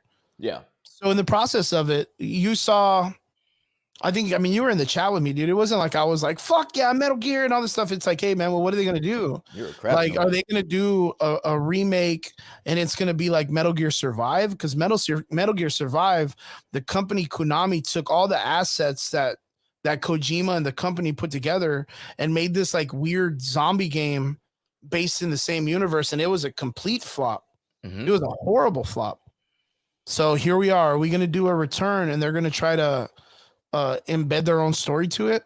What does this do to the masterpiece that Snake Eater, the original Metal Gear Solid 3, is it going to tarnish that name? Because the thing is when people played that for the first time, there was a lot of great mechanics that were added to the video game itself. But they're not changing the game, though, are they? They're just They have to because it's a different console. It's a different way the CPU takes the information. Ray tracing, better graphics. The CPU then has to That's fine, but what does it have to do with the story, though? Why would they have to? It doesn't mean that they changed the story. No, like the story should stay the same. So and the way that problem? they would change the way that they would have to change the story is that when they were making Metal Gear Solid 5, Konami and Kojima, these are the two different. The Konami's the company, Kojima's the creator. They were butting a lot of heads in what they wanted to see, and Konami wanted certain characters involved that weren't in the original story. So he was able to implement them here in 5 because he could just throw them in and they were throwaway characters. But where a lot of people that are fans of the franchise are thinking is they're going to be like, oh, okay, cool. Like maybe they're going to go back and now they're going to introduce all of these characters in the story now. But you can't just go off and introduce a character without it butterfly affecting the rest of the story. It wouldn't make any sense. You know what I mean? So like there's a character that's in it that's part of XOF. His name is Skullface. Skullface is a major player in Metal Gear Solid 5. If you've played the game or seen it, he's the dude that literally has like a weird, like deformed face that looks like a snake. And his story was that in Metal Gear Solid 3, which is the remake, the one that they're going to be doing the remake, he was brought on by the major overarching villain of the arc of the whole story to go and clean up the mess that Snake in that game was going around doing after he was killing everybody. So like Snake would go through the game and kill some dudes. He would leave the site and they would go and they would collect all the evidence because all of the characters he was killing was all like the first generation of super soldiers. So it's just a lot of, what's that science shit, right? Where they get to do a bunch of like dissecting and all this other stuff, see what they can do to make it better. Because they're like in the future story, it's very much mechanically driven, technologically driven. There's a bunch of like nanotechnology and like just some really crazy stuff. That's where you get, I don't know if you've ever seen it, but like that cyborg ninja that comes out where he's like fighting some big monsters and like memes and shit. Sure. And he's like breakdancing and shit, and the fucking things are like, I'll have to show it to you if you haven't seen it. When you see it, you're gonna be like, what the fuck am I watching? This is weird. There is 1,000% chance that is exactly what I'm gonna say to you. I'm guaranteeing you're gonna say, if you haven't seen it, you're gonna be like, what the fuck is this? And then it's just not gonna make sense because you're like, I thought this was about spies and espionage shit. Like, how is a breakdancing fucking ninja that can hold a sword with his toes and do this shit? How is this a part of all this crazy nonsense? And that's where all right. So are you gonna buy this game? I have this game. So you're not gonna get the remaster? No, I have the original one. Like, why do I need to replay it? Like, so what kind of a fan are you? You're not a real fan then. You're not a real fan. I'm a huge fucking fan. So then buy the game. But the thing is would I be considered a huge fan just because I buy it because they re-release it, or am I a true fan because I supported the original guy who created the original story? Because you have to buy the new game. Yeah, you're like, fuck it, you have to. You have to buy the game. That's like Michael Betancourt is buying a ticket to Indiana Jones. Michael Betancourt, right there, perfect. Michael Betancourt said, "Listen, this movie is gonna be crap, but I gotta see this through." My friend, you claim to be a middle. I just sat through 20 minutes and you explained this boring ass game that I have zero interest in, that I will never play a day in my life.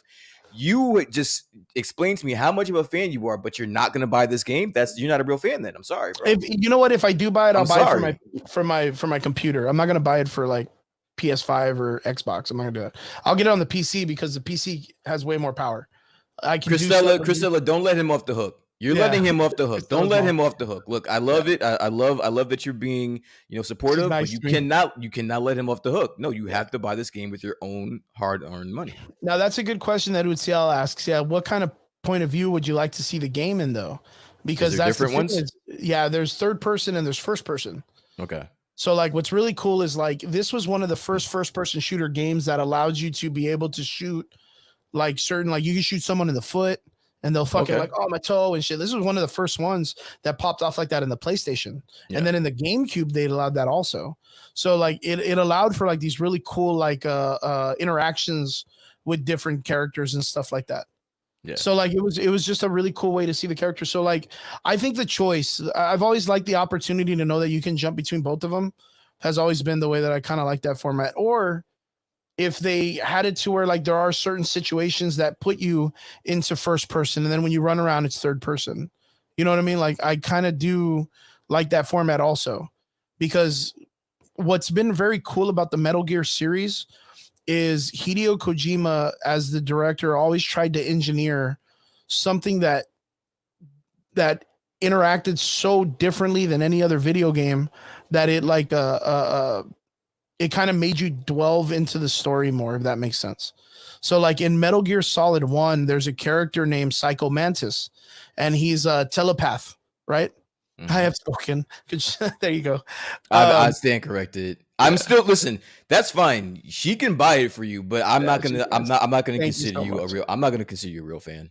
Just So the character Psycho Mantis is like this this dominatrix looking character. He looks like a gimp. He's got a fucking gas mask on. He's all leather, real creepy looking weird shit, right? All leather face. So you would kind of consider him more of like a horror character in an espionage game. Okay. And what was cool, dude, and if you ever get the chance, and I don't know how into like retro gaming you are, like if you kind of like still kind of stay in that format, if you ever have the opportunity and you get to that part, Psycho Mantis, you can shoot him, you can do whatever, and the game measures your reaction timing and does not allow you to beat him up. You cannot beat him. Okay. And it forces you to believe, especially when you're like a young kid playing the game, that this thing is telling you like, oh fuck, he is reading my mind. Yeah. And then your idea is like, okay, cool. Like, I don't know what to do. This was before, Google and all this other shit. Where do I go for information? There's like the intercom that you can call the guy that gives you that opportunity. Right. Mm-hmm. So he'll be like, oh, this is what you do to make it better. Mm-hmm. Right. So this is the help, like a help character.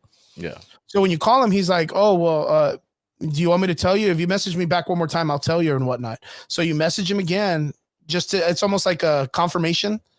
And then when you message him, he says, oh, take your control. Since it's wired, it's not wireless during that time in video games. Take the control and put it in port number 2, and he cannot read your control information. Okay. And then you take the control and you put it in 2 and you press start and you start the game. And now you're able to shoot him and do this stuff. And you're like, holy fuck. When has a game ever told you take your control and put it anywhere else to beat a character and make it in a real life situation? And that just blew your mind. That was just... Dude, and you know what's even crazier than that is that you would have your memory. Remember, like the PlayStation used to have a memory card. Mm-hmm. Same thing with the GameCube. I have like a memory card. The person will be like, oh, well, I see that you like a lot of Siphon Filter, or I see that you like a lot of and it would name video games that you played that are on your memory card. Yeah. And that was wild, dude. That was completely bonkers. I remember when I was playing on the GameCube and it was like, oh, I see you're a fan of Zelda Majora's Mask. And I was like, the fuck did you say, dude? What the fuck? He's like, I see you have like 400 hours or something developed. And I was like, get the fuck out of here. How does this guy know how many hours I played? Yeah. And then lo and behold, he's reading the memory card. But that was such a interesting factor that they instilled in the game that no other game even took the effort to try to do that. Another one was there's a character you have to meet that helps you get past to the second disc, because it came with 2 discs. That's how big the game was. And there was no way to find this character's phone number for the telecom in the video game. You would have to look through dial and stuff like that. It's like hundreds of frequencies. And when you message the help box, it says, oh, well, it's in the back of the box. Like, check the box, check your box. And in the video game, your character can find a cardboard box, which Metal Gear Solid super famous for. The dude hides in a cardboard box and hides amongst luggage, and people don't find him. So you're there and you're jumping into the cardboard box and the different variations to try to find the code because you think it's on the skin of the box. But in actuality, the character in the video game is telling you it's on the CD case of the box. Like it's on the back of the video game box that when you look at it, it's there. And I remember buying the fucking video game from whatever store I was at, GameStop or Video Mart or whatever it was, driving home and staring at that box in the car because I was so excited to get my hands on that game. Mm-hmm. And the answer to that question had been in my face. And I looked at that box for at least an hour and a half. Dope. And what I remember, and I appreciated that growing up and saying, wow, how meta of an Easter egg or a step in a puzzle was that? Mm-hmm. Like, how meta was that for him to be like, yeah, they're not going to get it. They'll never get this. They'll never see this, write that code down and be like, oh, I know that code. I saw it on the back of the box. That's super impressive. That's like literally hours into the game that you need to do that. Okay. And every video game had something like that. it had something to where it was ingenious. It was something that you were like, wow, no other video game is attempting to do this. So are you buying this new game? It all determines, man. In Metal Gear Solid 3 Snake Eater, they established this thing called the camo effect. And what the camo effect was every time you put on a costume, it changes the way people can see you in the video game and how they interact with you. So it would be like when you hide in the shadows, right? Okay. So back in the day when you would play a game and you would hide in the shadows and someone wouldn't see you, it was a trigger for the rest of the program to be like, oh, he's behind a line. I cannot see him in that black box. But the thing is, in this video game, it distinguished it by a degree. So like it wasn't like if you were just hiding in the shadows, no one sees you. There's still a possibility that they could spot you if they're at a certain angle, if they're at a certain percentage of distance, like they could still catch you. Yeah. So it made the idea of strategy and stealth and all that stuff more strategic. You had to be smarter. You had to be more considerate. That asset for the video game is large on CPU consumption. Okay. And that's what I was talking about. If they're going to go more to the idea of making it to where the graphics are amazing, they're going to have to cut at one of those things that, so you buying the game? That's going to be your shirt one day, dude. I swear to God. It has to cut from something that was established. That was a key part. So are we buying the game or not? Are we buying the game or what? What are we doing here? If I do for PC. Because all right, I want you to buy the game. Come in here and let me know, and then I can tell you how much I don't care. So I would like to hear if you're gonna buy the game. Why would I buy that game? If I told you it was a great game, would you give it a chance? No. Oh man. I'm like, oh man. All right. No. You know, I'm listen. Everyone in the comments, just everybody relax. I'm just fucking with him. He knows I'm just fucking with him. Everybody can just relax, okay? No, you make some great recommendations. I've watched some of my favorite shows because you've made some great recommendations. I just had to do something because I have absolutely nothing to offer on this Metal Gear Solid. I have nothing to offer on this Metal Gear Solid topic, and we were hoping that Triggs was going to come in and so they can go back and forth and I can just relax and drink my beer. But since that didn't happen, I just got to talk my shit. You know what's really crazy? The reason why I brought it up now, because I was going to save this for like later on in the show.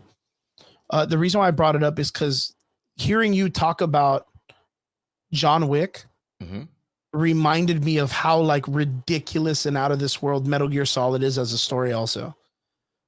So like, you know how like in Metal Gear, you know how like in John Wick, there'll be a character that's known as like the Telegram or like the doorbell ringer. Like everybody has like a cool like code name. Yeah. Right. Metal Gear is like a million miles in the same way. Everybody has some kind of wild ass fucking nickname. Psycho Mantis, Liquid Snake, Solidus, Raiden, fucking Vamp. Like everybody's got some weird ass motherfucking name. And all of them kind of correlate to this. There's even a dude named Fat Man and Little Boy or whatever. Like, yeah, what a great name for a war video game. It's just one of those things that this game, it really correlates to that like out of this world mentality. Like there's a dude named, I want to say his name's, it's not, what's his fucking name? Vulcan. He's in Metal Gear Solid 3. He's this like big Russian character. And his hands, he can, he's been worked on. He's been like kind of fucked with like through his cells and DNA. Yeah. And he can make his body create lightning. And what he does is he puts bullets in between his fingers and he punches people and it makes the bullets like explode. That's pretty cool.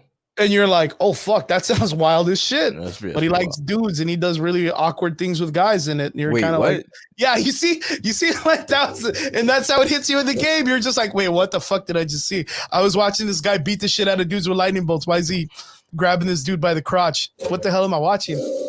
Yeah, it's wild, dude. It's wild. Like literally the first part of the game.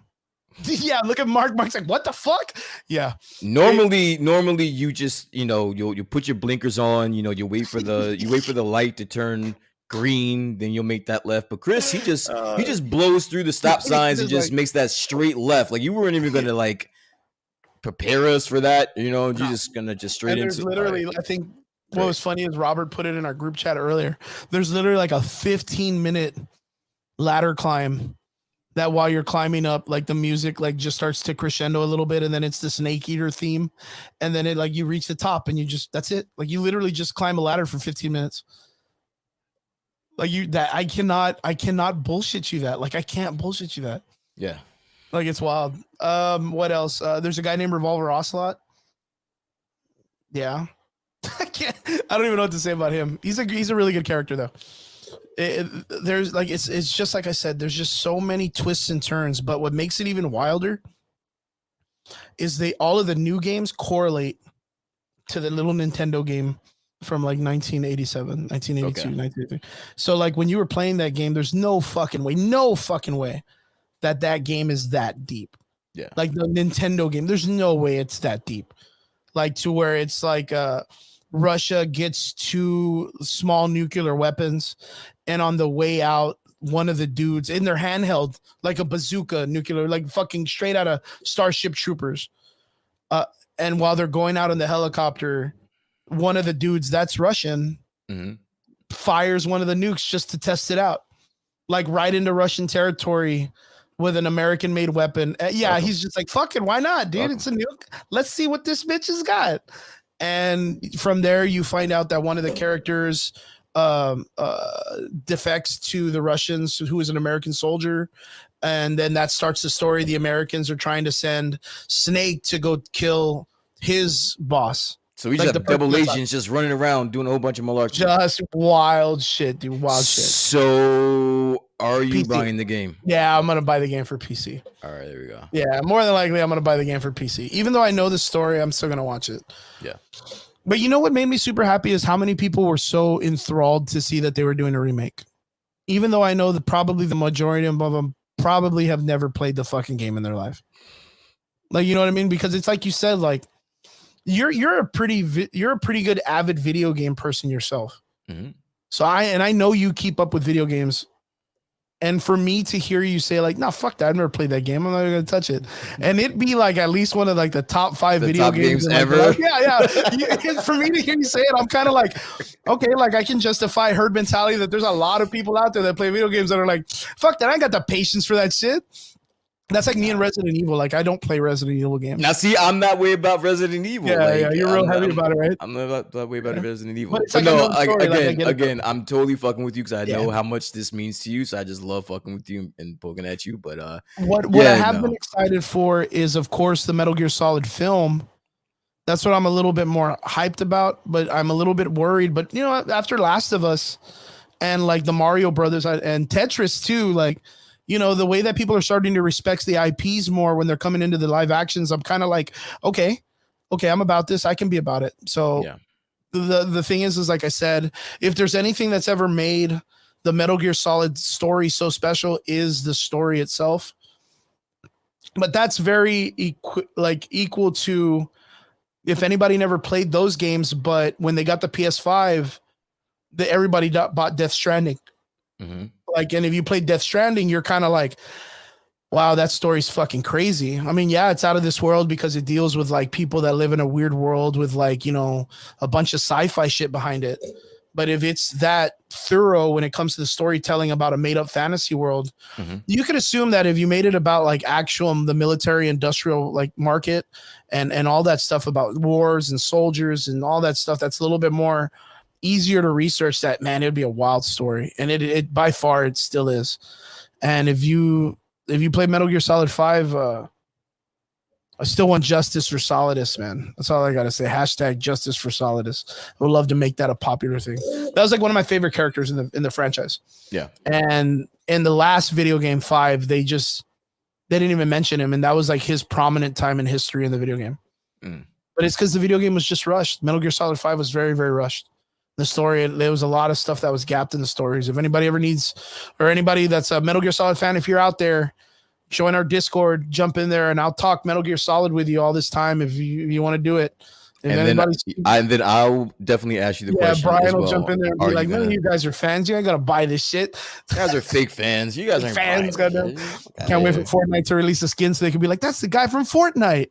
I'm be like, yo, honestly, the only, and again, like I can't really talk too much because I'm I've played like Ghost Recon. I don't know if Yeah, you've ever played Ghost Recon. I don't know if that's anything like Metal Gear Solid, but like that's my type of you know what? It's really crazy espionage because games. Tom Clancy, Ghost Recon, Siphon Filter, they were all around the same time period. So like all of them were being released and they were all catching a lot of like up and up and up. But the only thing is like where those games were very much rich in like the actual way military teams and units work, minus them being like the, you know, the ghosts or the soap or whatever, like where everybody has a really cool nickname. Metal Gear was like that John Wick where everybody was a little over the top. Okay. It was just a little over, but very much, pretty much still the same, just different ways on how, like when you get busted, like how you would have to deal with the next situation of not being busted.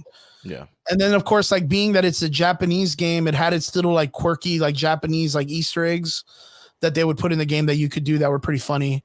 Yeah. Characters that you could like give like a certain like drug to and they need to go run to the restroom and they make it like a comedy thing or like a tap, do the button to escape, kind of like tapping the button and stuff. They had a lot of like little puzzles and stuff like that too. So a little bit different because they still had like the puzzle based parts of the game where Siphon Filter and Ghost Recon were pretty much like run and gun action sequences. The cuts in between were the ones that you get to see first person, or like my favorite one, which probably everybody's favorite one, would be what is it, Call of Duty, where you got to shoot that dude in the face or throw the knife at him. Remember the dude that shoots ghosts and you got to fucking hit him with a knife, like that kind of. Damn, those are fucking bad, dude. I miss games with good fucking story, bro. I miss games. See, listen, I'll play. Listen, I think I talked about I talked about it on the show. Like I was like, whenever I just get bored, I'll pop in or I'll pop on Ghost Recon, dude, and I'll just play that shit. And I can care less about the actual story.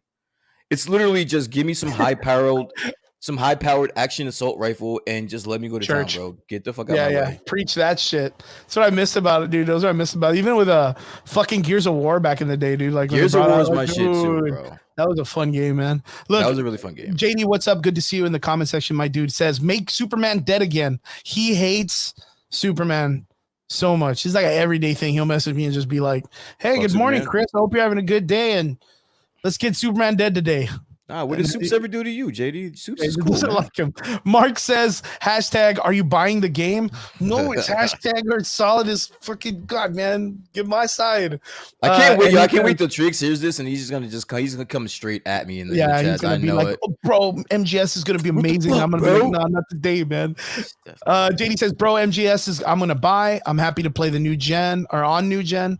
Good shit, good shit. And he says, MGS literally in the greatest fashion I've ever seen someone put a comment. MGS is the Fast and the Furious of the espionage era.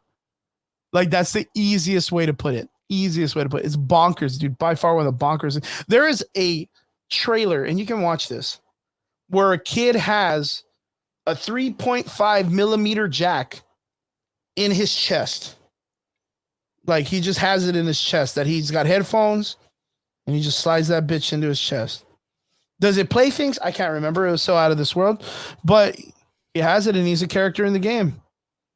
Yeah. Why that kid? And it's a little kid too. It's a little fucking kid. It's wild, man. That's all I can remember. But yeah, hashtag buy Metal Gear Solid. Hashtag justice for Solidus. Yo, you know what? As a matter of fact, now that we are on the conversation of video games, I saw one trailer this weekend that you hit me up about, and you were like, boys, did you see this trailer? It's happening. Okay. And I'm talking about SpiderMan2 for PlayStation. They did it at the event that they're doing for PlayStation where the Metal Gear Solid information dropped, but they did release a trailer. Brian, my God, dude, the Venom powers are real. Have you played the first Spider-Man? Yeah, dude, fuck yeah. And have you played the Miles Morales Spider-Man? No. You didn't play it? I didn't play it. Okay. But I know about Miles enough, but the only thing is I was kind of like, they really gave him some like really OP Thor powers. And I was like, whoa, calm down. But that's his thing. He does have some really badass, like the shocking powers. Some of the ones that they gave him in the video game were really AoE. I kind of like it when they're a little bit more personal. Yeah. Like he can like shop them by hand or do a little zap. Like not really where he's like coming down and blowing fucking city streets apart and all this shit. But it's a Spider-Man game. The Spider-Man game is probably, to me, other than that Total Destruction Hulk game that they had a while back. I don't know if you remember the Hulk video game that you could like kind of vaguely. Was like open. That was a fun game, bro. Those are fun. They're just really open cool. map, right? Yeah. It was an open map game. Yeah, I remember. That's the one that you could like you can grab cows and just slam them on the ground and just throw cows and shit. And then you get cars and put them on your fist and punch buildings and the buildings collapse. Like you can literally like there's certain parts of the city that were collapsible. You can rearrange the whole city if you wanted to. Now that I'm thinking about it, and JD's got a problem with Superman. How come they won't ever make a Superman open map game? Because they tried once and it was fucking horrible. Like I cannot even explain to you how bad that game format was. Do you know how OP that would be, yo? It was and you know what it was? It was the Superman animated series video game. Okay. And it was for like the Super Nintendo or the Sega, and it was just unbearable, dude. Unbearable. But if anybody's out there that does Steam, which is the video game kind of format for PC, it's the place that has all the libraries and stuff. There is someone who actually made a really cool fan made. I wouldn't know how to say, like fan art or fan made version of a Superman game. Okay. And it's really, really good. Okay. Like I'm surprised that, and it's been years. Like I want to say like maybe 7 or 8 years that it's been out. Mm-hmm. And I'm surprised. And the guy keeps, building it up and fixing it and putting some stuff in. I'm really, really surprised. The shitty CC. Hey, what's up? Wrong hole Rick back in the chat. My boy, man. I think it's every week that I kind of anticipate the moment to say wrong hole Rick.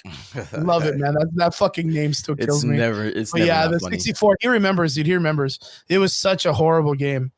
But the one that the fan made, it's really, really well put together. It was made in Unreal. The graphics are spectacular. There's even one, literally unplayable. There's a part of the game you got to like fly through shit, like hoops. And the fucking character just like, he's just falling. You just can't do it. It's really bad. They have one for the Flash too. So like there's a bunch of people that do fan style. They've been able to do it, but you know what? That's not the only game because Marvel has, they've had a couple of misses when it comes to what they've done for their video games and their characters. Like the Avengers game they created, like they really wanted it to work and it didn't play off so well. They have, honestly, there really wasn't much wrong with it other than it was just boring, dude. It was boring. It was a boring fucking game. Sorry. You know what's really crazy is what was the one Ultimate? The Ultimate Avengers? Yeah, the Ultimate or the Alliance? Are you talking about yes, dude. Fuck yeah, dude. Yeah. Those games back in the day were fucking awesome. Yeah. Awesome. They were just like, hey, they want superheroes. We're gonna give them to them the way that they want superheroes. And they killed it with those games back in the day. I love the fuck out of those games. The only one that I've seen that has come close is a mobile game called Marvel Future Fight. Okay. And that was a really great game too. That was a really great game.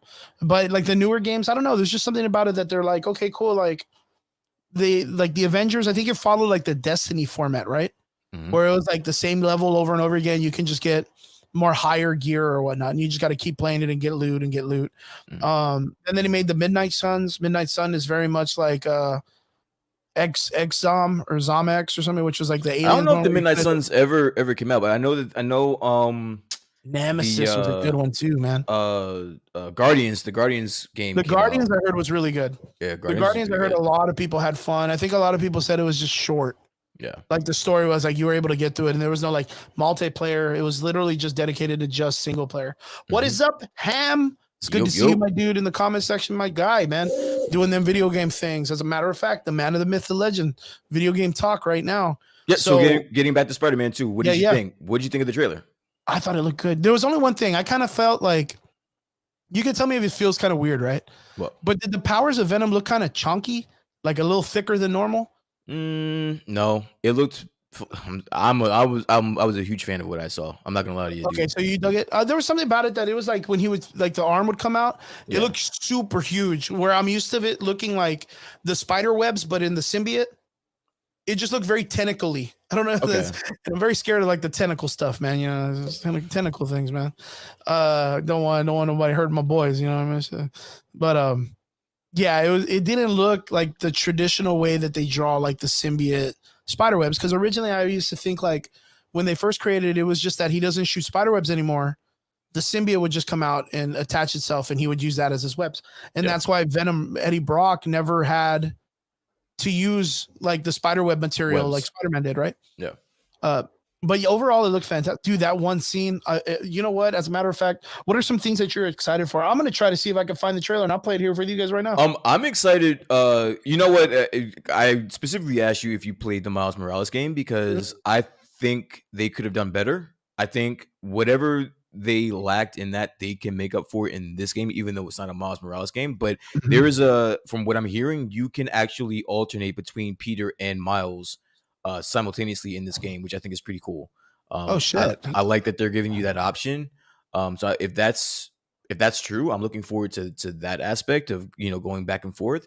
But even though I said I don't look for stories in video games, Spider-Man was a great story, dude. Like, it was a great game. Like that's honestly I probably spent more hours playing that game than any game in a while. And you know what? You know what's real crazy is the age range, right? Because like when you look at the comic book and you look at even the Spider-Verse, they always tell you like the Miles Morales characters like roughly 13, 15, fairly young. Spider-Man is kind of like in his young adulthood, 20s maybe early 20s. This one, they're fairly close to age. Like when the ending of the game came and you met Miles, like he was like, I want to say like 17, maybe getting right out of high school. Mm-hmm. And then Spider-Man was, I want to say like maybe like mid 24 maybe. And they were fairly close to the same age. But in this world, you already know if Miles is there, Spider-Man's got to die. That's all we know. That's all we know. We're ready to check this out. I want to see this, man. Yeah, let's watch it. Like I said, like I skimmed it. I didn't get to see it full, but let's check this out. I want us all to see it together, man. Let's get it.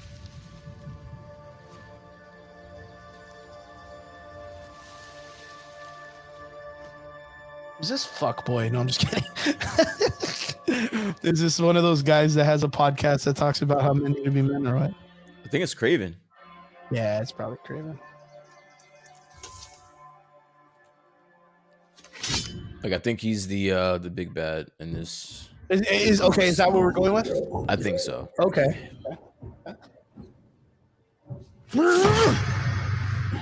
Got that coat. Faith, fucking you coat. will not share. Oh shit, never mind. That's fucking crazy.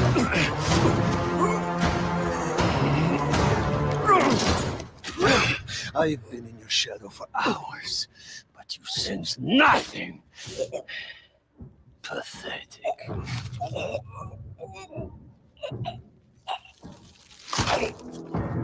Damn, Craven looks badass though.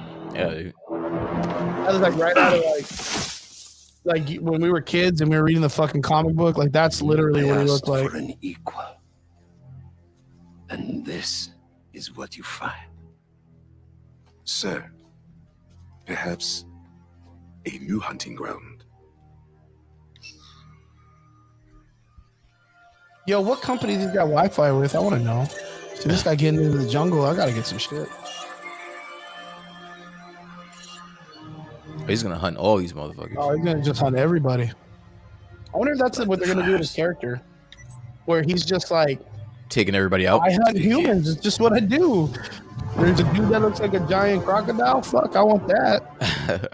You know what I mean? Like everybody can come and get that Craven smoke. How about that life? I can see that. Yeah, that should be dope, man. Hey, thank like you, if that's it, Mark, man, got to bring you guys on the show one day, man. Let me know when you guys got a free time. We'll bring you guys on. Let's collab, dude. Let's fucking come in, talk some nerd stuff with us, bro. Good to see you guys. Thank you guys for tuning in. We appreciate you. Closing in now. We're gonna finish this up. We're gonna check this out. We got 20 more minutes about this. Fucking trailer's like a whole ass day here, man. How long is it? It's a long like a whole trailer, ass chapter. 12 minutes, dude. It's like a whole chapter of the story. The beast could be anywhere. Yeah, what's up with the man bun? I feel like everybody's taking my look now. It's just like the 13th person I see with a man bun in this video game. Dude, the man bun has been around. Is it coming back? Is it coming back? Am I part of the? Do I got drip now? Do you think you're too early? Sometimes you can be too early in the look, and I think that might be what you're dealing with. Well, I'm fucking 41. There's no way I'm too early. I'm late to this motherfucker. Like all the young guys look good with this shit. I just look like some old ass dude that paints in his house and shit. That's what I look like. Look like I got an art studio in my garage and shit. Stranger Things. You have no idea. Okay. I'm trying to figure out like how does he get the symbiote suit, bro? Like out of like from where? Okay, so in the original story, Jonah Jameson's son goes to like Mars or the moon or some shit, and the symbiote's on that, it connects itself to the spaceship and comes back to Earth, travels around, sees Peter Parker and is like, ooh, strength. No, that's no, I know like How in does he the get a hero, comics, but like in the video game, because the last time that we left off, it was with Hobgoblin, you know, still on life support in the fucking tank. We didn't know anything about the fucking symbiote. Yeah, Or yeah, did yeah. we? So I it's don't got to be remember. something that's going to happen like right at the very beginning of the, or did it happen in the Miles story? Was there I don't think anything with so. Jonah Jameson's character or anything? I don't remember. Okay. Yeah, I'd have to go back and check it out, but I do know that that's the original. So my thing is, look at how cool this is. That when it's activated, like it goes off of his body. Like you could see his original costume while the arms are activated, like Mhm. Doc Octopus. And then when it comes to the pedal, it starts to retract back to his body and turn back into the costume. That is dope. Mm-hmm. That is a really, really, really cool effect.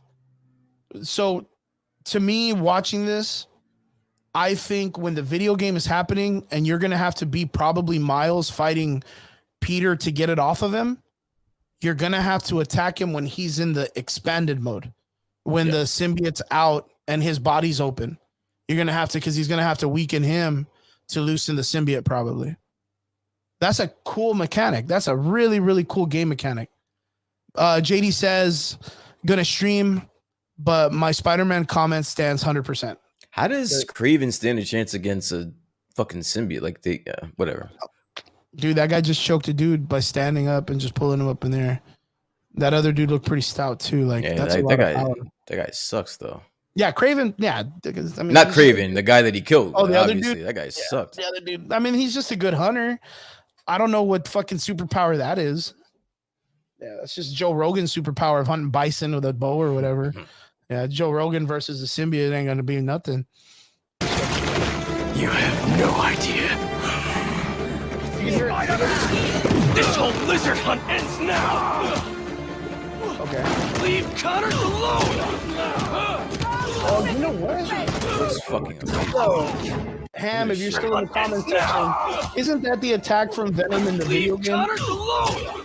Like, isn't that from Marvel versus Capcom? He turns into a wave and he like hits him up. I know. Yeah, it's like a dash type of move. I know what you're talking It's about. from it's from a previous video game. Hey, that's pretty cool, man. That they're initiating that. It's like staying in, Yo, that's a chunky costume, bro. That don't freak out a little bit. Look at this shit. You're like, look at it. It just looks good. The chick's from the last of it. Oh, never mind. Craven wants to hunt. Get I'll her give out. him what he'll never forget. I do like the idea of the liquefying of the costume. Like there's like there you go. They're the little ones, right? But it turns into like that big liquid. That guy's dead. Oh, Spider-Man don't have that Batman role at all, dude. That dude's dead. Oh, I was like, and then you can Grand Theft Auto the Jeep and get inside of it and drive and shit. Yeah, I think that was genius giving him a symbiote because like the Lizards across the river. I'm not gonna Like make it in time. I like that. see look, that and you can switch. It's telling you you can switch to Miles. Switch Look. to Miles. Holy fuck. Oh, look, and that's And cool then you too. go to Like Miles. if you look at his costume, like over here, it's Mhm. still moving.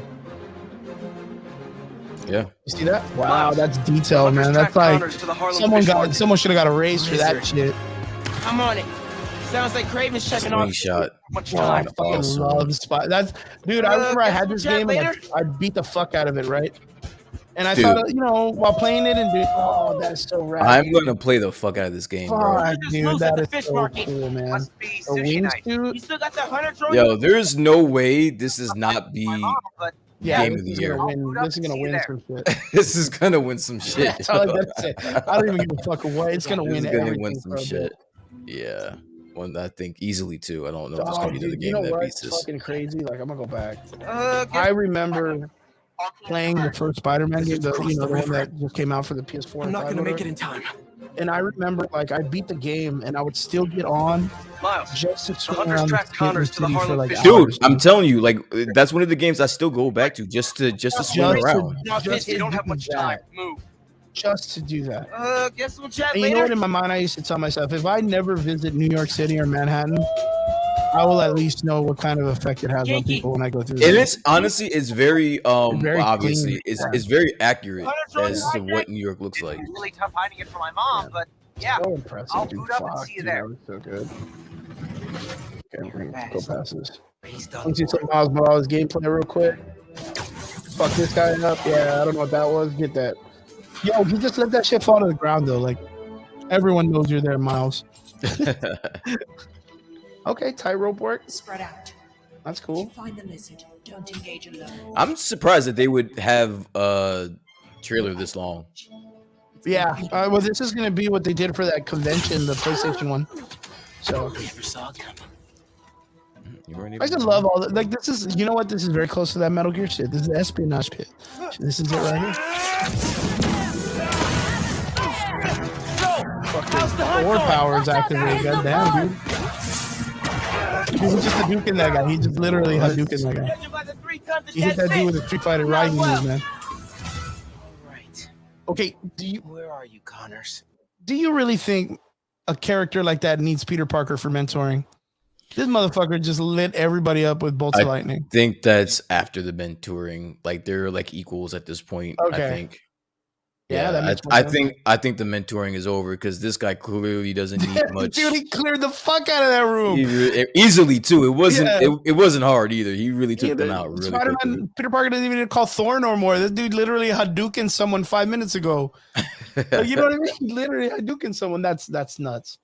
And you know what? That's the only thing that kind of took me away from Garage it might first, need like the other game, where like he was really OP, like extremely OP. But like He seems a lot more OP in in this game than the comics and the stories, right? than even in Even the last game. Spider-Verse. To this place. Yeah.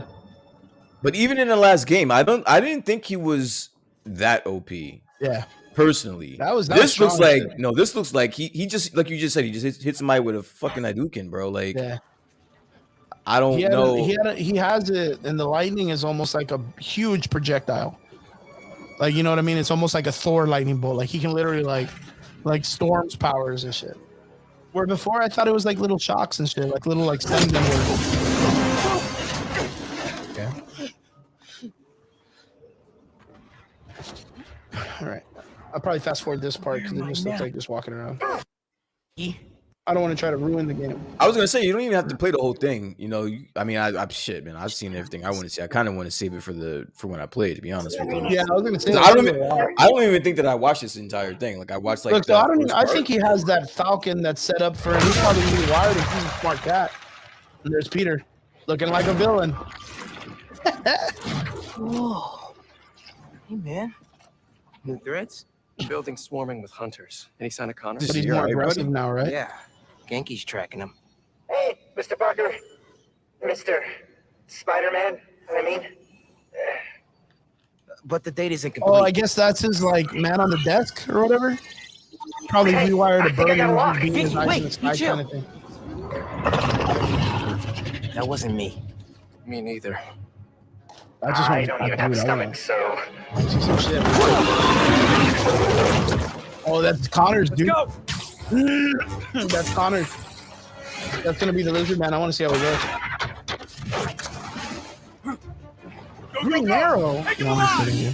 Wrong franchise. Here we go. Can't lose Connors. Harry's dying. Bro, my luck, I He's fall the in the only one water who and can die, help. dude, instantly. Yo, look how awesome that looks. I got the jet skis. The fucking the sun rays. Cool if I borrow this? You didn't even throw. Dude, you Really, didn't even really use it. exciting. Keep it tight, man. Watch out for those drones. Don't worry. They think I'm a friendly.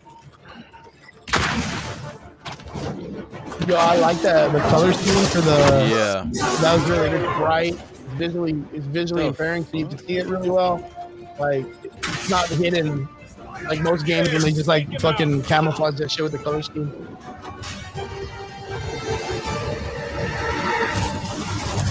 This guy just shows up. The Godzilla entrance and shit. The saltwater tidal flat. Spider-Man is fighting on right now! Everybody down! For being hunters, they're bad shots, dude. Right, I've got the metal murder bird! No murder bird. Oh, okay, so you're able to switch, though, I right? warned you. Yeah, that's what I'm Yeah, saying. that's what that shows is that now you're No, Peter this is Parker, where you on were. you. Yeah, you can Yeah, that was switch. like and this is in a boss battle too. Poison clouds. That all you got? And I guess like, what do you think? The green Almost is like done here. poison or Civilians something? are all safe. How you looking? Oh, no, dude. Damn, this looks Gunship won't fucking crazy quit. as shit. I'm right behind Go a you. little bit past this. Spider-Man, hang on. Does everybody just call each other Spider-Man in this moment? Okay. There's no way. Oh, I was like, is he gonna shoot his web at it? Oh, is this the fucking lizard? On your ass. Oh, he's just disappearing shit. All right, good shit. Good call. Dream work, man. Dream work. That was really good. That was really, really good. He's right behind you. I know. Whoa. Be faster. Fly faster. That looks a little cartoony. That looks a little. Did you see the way he knocked the ship out? Look at the way he knocks these guys out. It looks a little wonky. Watch. Fly faster. It's very cartoony. Very Fortnite animation. I do not want to be lizard food. Shit looks fucking awesome. Okay, he looks pretty good. Got him. Hold on. Look out. Everyone, take cover. Oh, this is the trailer I saw. Trying to take out This that is the part of the gunship. snippet where you Can't can get see like the close enough. lizard man running and doing all I this shit. can't. I'm one of them. It's wild, man. remember? Bro, that's it. Dude, I don't even know how like my Alley-oop on three. ADHD would be able to focus on doing the controlling part to this, dude. One. You know what I mean? Close Like, enough. You could play Metal Gear Solid with your 80, but you can't play this. yo, but look, okay, so he's surfing or like skiing around while all that shit's going around in the background. Like just right now, I was like looking at everything else other than like what Miles was doing in this situation. It's And there's beautiful. ramps and there's people running. It's because you're not playing it, and it's beautiful. Like that's what Yeah, it's that's like. crazy, dude. I mean, it's not bad. Everyone, take cover. Like, if you have to, What are like, you guys doing? focus Trying forward, to take out that turn this gunship. way, but then it's Can't over get ground. close enough. And you're looking I at this can't. kid, look, I'm one of them. Remember? Over ramp. That's You'll it. die. That's a lot of shit. Alley-oop man. on three. That's crazy cool. Though. And then you'll get your reaction right now, L2 or whatever, R2. Understandable. 1, 2, 3. Alley. Woo! Why was your robot screaming, bro? Why was your robot screaming? I just threw that guy, dude. It's like, get out of here, punk ass motherfucker. He got away from us. It's good, Pete. Look, that's literally the Spider-Verse when the Peter Parker is trying to teach him how to do some shit. You remember that shit or no? Save the The tracker. meme? Yeah. Let's go, man, before he gets too far. No. He's mine. You sure? Kill his ass. He's got Yeah, big teeth. I'm excited to see Peter So Parker do I. all matitude and shit. He's not normally like that. Hey, so when he uses the spider web and he leaves the web behind like that, does that then leave spider web shit, that stuff? I don't know. Looks That leave cool. the symbiote behind for other people? Or should that be something we should ask the creators? I think I'm just gonna want to play the game. I don't care. Yeah, I'm just gonna fucking play the He's game. not normally Dude, that like looks that. super fucking exciting. Wrong Rick, I don't know if this is actual gameplay, but He's never like that. it looks pretty close to the way a game does naturally play normally when it comes to like all the cinema action sequences when you have to tap in buttons and stuff. But this one, it looks like you actually have to control like the surfing part, which that's impressive. That's super impressive, dude. Super fucking impressive. Man, dude, that game looked fucking badass. So, all Are you gonna buy it? 1000%. You're like, fuck yeah, I'm buying If I that could game. pre-order it right now, I'd fucking pre-order right now. Damn, that game looks good. What are you most excited for it? Is it just the fact that like you get that Miles No, Morales story I'm excited and just for Peter the Parker, continuation. Venom? Just the continuation, not even just the continuation of the first game and the Miles Morales game. I was such a big fan of both of them. More so the first Spider-Man, the Miles Morales. Again, there was some things that they could have done better. But just the continuation to get more of what I've already enjoyed about the first game. So this is gonna be great. And it seems like I don't want there to be more of like the what do you call it, like the screen the screen cuts or whatever, what do you call them, Okay, like yeah. The ones that are like they force you to do it, like the one like right there at the end where it's like you can only hit buttons and you want to be able to play the game. Yeah, I actually want to play the game. That's when I enjoy this game the most, is when I'm actually like swinging and playing the game. So I hope they don't overload on that, but even if they do, I'm probably still gonna like it anyway. Because So, dude, as you mentioned that right now, I do remember one of them in the first game that was like a truck that comes out of like the subway, and he has to stop. Dude, that was super over the top. I was like, dude, what the fuck is going on in this city, dude? Like, I would just move. Like, why the fuck would I stay here with all of this crazy nonsense? Fucking whole ass school bus coming out of the subway and shit. I'm not gonna stay there. It's nuts in there. But overall, game looks fantastic. I can't wait for it. It's never been a disappointing game. I may even go back and just try to revisit the game. Might jump in to finish out the Miles Morales. It wouldn't be too much. I was gonna say, I'm pretty sure you can get that cheap now, like the Miles Morales. I was gonna say, you can probably get that cheap. What's cool about those games to me is like they're not really like hard. Usually when you get up to a boss, it's very much like a Mega Man video game. It's like jump 3 times, then the character will pause and wait, and then you get your reaction to kind of attack them. And it's a rhythm thing, and it's kind of like a cool visual representation of like a DDR action or whatnot. But I don't think it'd be very, very hard to beat or anything. The only one that I had trouble in and that was really annoying was the Taskmaster scene. Oh, really? In the first game, yeah. Well, I mean, it wasn't like challenging, but it was just annoying. Yeah, because you had to go like through like every one of your powers just to beat him, just to find out which one works. Just to find out which one would work, and that's very much like Psycho Mantis' scene in Metal Gear Solid, the one I'm telling you about. Yeah, like you do everything to try to get to him, and then you find out it's like the littlest thing, and then you do it and it beats him, and you're like, bro, this took me 30 minutes for me to figure out it was one little thing. You know what I mean? So, yeah, really excited. If there's one thing I'm pretty excited for is how they're going to introduce Eddie Brock. I'm really excited to see how they're going to do the Eddie Brock Venom story, because right now in the comic books, I mean, you and I talked about this before because you jumped into it really heavy. There's the King in Black, the Null storyline, like it all fluctuates with Eddie Brock, his son.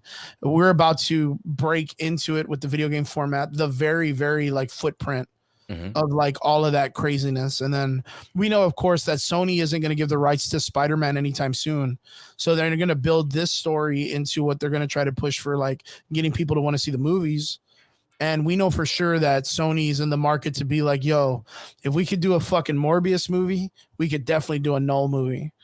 I mean, that's not a really good way to look at it because, you know, Null's a huge fucking cosmic character, and what they did to Morbius was a fucking travesty. Yeah, but I don't want to correlate that to it, but we know that they know that there's money to be made, and Null is like the biggest. Yeah, but they already kind of like messed it up in the MCU with like the with like the what is it, the Necro Sword or whatever it's called, right? Oh yeah, that's right.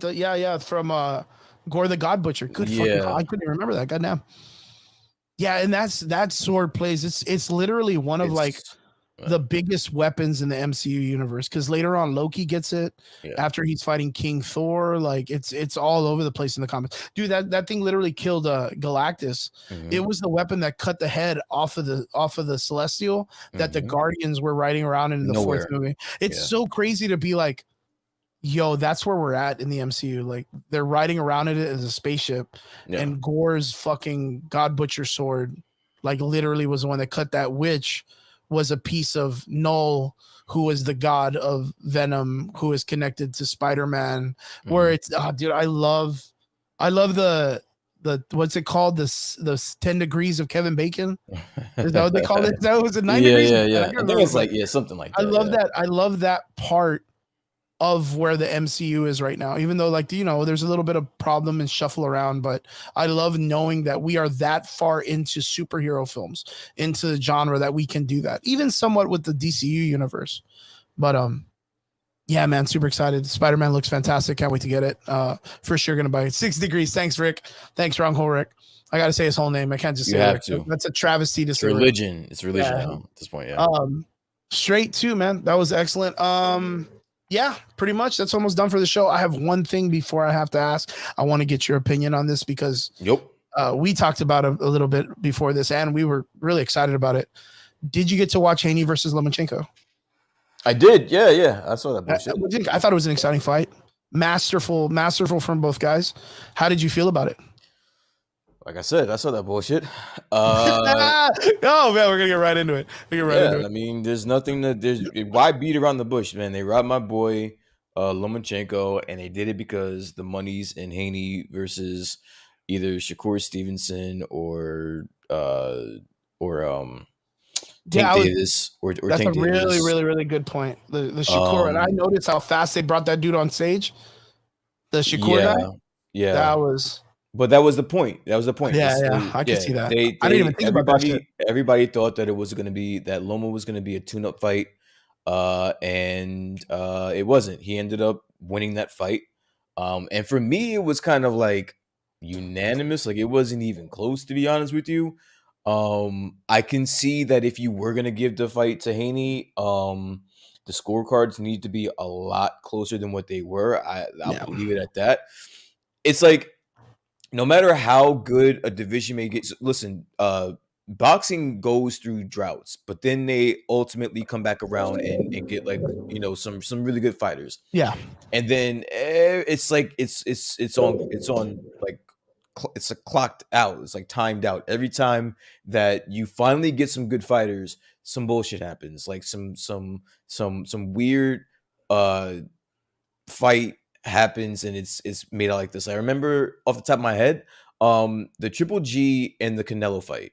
Okay. Off the top of my head, Triple G won that fight. Yeah, straight. But you could not have Canelo at that point in his career lose that fight. Like the politics are too real, man. Yeah, there was just no way you could have that happen. Because again, it's kind of the same thing. Triple G was older. He really had no future, so like you can't lose that fight. So I think this was the same thing. Like Lomachenko is kind of at the end of his career. Which I'm assuming they think. I don't think Loma's done. There's no way he's out of the end. He's got at least 2 more years straight of work.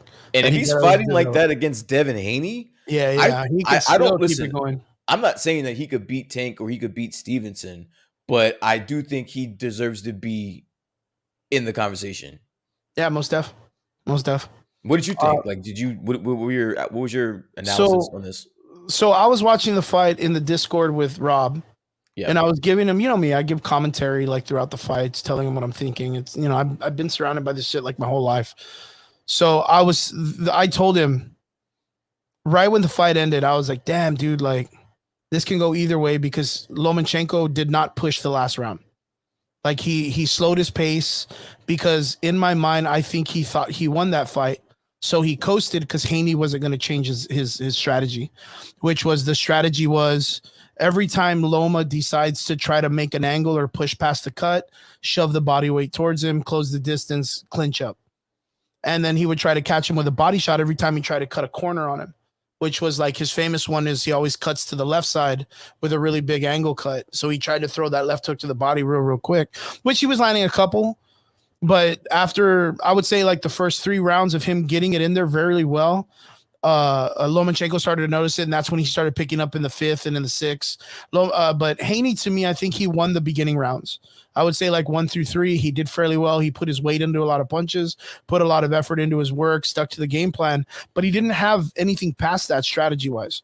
Then Lomachenko picked up the pace in the 5th, 6th, 7th, 8th, 9th. When it got to the later rounds, the last round, Lomachenko coasted, and I think that's where he failed. That's where he lost. Because it's just what it is. You have to keep that momentum because as a champion, you don't have to chase someone. Like it has to be definitive. You need to make that gap between points big if you want to win the fight from the judges as a champion or as a challenger to the champion. I understand that, and I actually haven't spoken to anybody like about this. I Mhm. like watching the fight like in real time. I was pissed. I was Yeah. super mad because I'm a huge Haney and Lomachenko fan. Yeah, yeah, we're talking about it. Yeah, I yeah. just wanted a really good fight. Yeah. But you did say this because as soon as that fight was over, I jumped straight into the Discord. The Discord. Yeah, and I was like, that was some bullshit, right? Yeah. So you say he needed to win that last round, right? Yeah. But the thing is, he lost by 2 points on 2 cards, and then one of them was 116 to 112. Even if he won that last round, It would have still been a bit. He still would have lost. he still would have lost. Yeah. Now the problem with it is Lomachenko himself and his corner were telling him he won the fight. Like that was the problem. Is like mid rounds. I would say like round 7 or 8. They're already like, dude, keep it going. You're doing good. So when he got to the last round, he was like, "There's no way I lose." I think it was the other way around. The only corner that I heard tell their fighter that they were winning the fight was Devin Haney's corner. Yeah. But even you can't even take that into consideration because at the very end of the fight, when the fucking fight came to a complete end, those guys looked like they had lost the fight so bad. None of them were celebrating with Haney. None of them were like, "Good job, champ." They were all just like, "Man, dude, like." They were just all hugging the ropes, just chilling out. Like no one. You know what they look like? They all look like they just watched their fighter blow the chance at their potential payday. Yeah, that's literally what it was. And I literally told Robert, I was like, "Look at those guys. Those guys look like they failed life, dude. Like just all in a line." And then all of a sudden, the even crazier thing was the promotion itself then played Lomachenko's music, his theme music. Yeah. Like just as like the last song of the fight, like da da da, like his music came out, and you saw their faces like, "What? He already won." They didn't even fucking tell us who won the fight. Like they like if they were gonna bring him out and do the fucking arm raising and shit, like they were just gonna ignore that and be like, fuck Haney, he lost. Lomachenko's a winner. Like if they were just gonna celebrate him, he looked completely just. But see, like, all right, so wrong whole Rick. See, that's what like I don't think Lomachenko started slow. I think in the first 4 rounds, it's very easily it could have been 2-2. Like I don't think he started slow. Lomachenko's that's like his thing. He always uses the first like 4 rounds to 5 rounds to really feel the fighter out to understand the strategy. He wants to. I'm saying, and I get that, but what I'm saying is that even with him doing that, I think the first 4 rounds you could have gave 2 rounds to Haney and 2 rounds to Lomachenko. I think he did enough. In 2 and 4, or was it 1 and 4? One of those. It wasn't the first round. Haney won the first round. Yeah, I was. It might have been like 2 and 4. I think it was like 2 and 4, where I think that Lomachenko won in my eyes. Round by round. I don't give Haney more than 4 or 5 rounds. Yeah, I want to say that he won it. Like he won like a couple of rounds in the beginning. I want to say like one. It was like he won the first one, second, third, didn't win the fourth, won the fifth, and then from there was all Loma. Like I want to say it went like that. Like I said, that would put him at 4 rounds. That would put him at 4 rounds. I don't see Haney winning more than 4 rounds in this fight, bro. Yeah, no, for sure. Like I 100% agree with you. I don't think he won any of those rounds like that. So. But yeah, that's what. What are you gonna do? Man. I mean, that's the name of the game, bro. And I think you know what? I think Loma handled it with class. Yeah. I think he handled it as well as he possibly could under the circumstances. True. And I think it broke my heart watching him in the locker room crying, dude. Like, cause like again, this is a guy more at the end of his career, and you're just gonna steal this from him like that. Like that's kind of foul. Just so that this guy can get a payday. Like that's foul. Like because he can't do bragging rights. There's no bragging rights for why would there be an issue with Loma winning this fight and then facing Shakur Stevenson after this fight?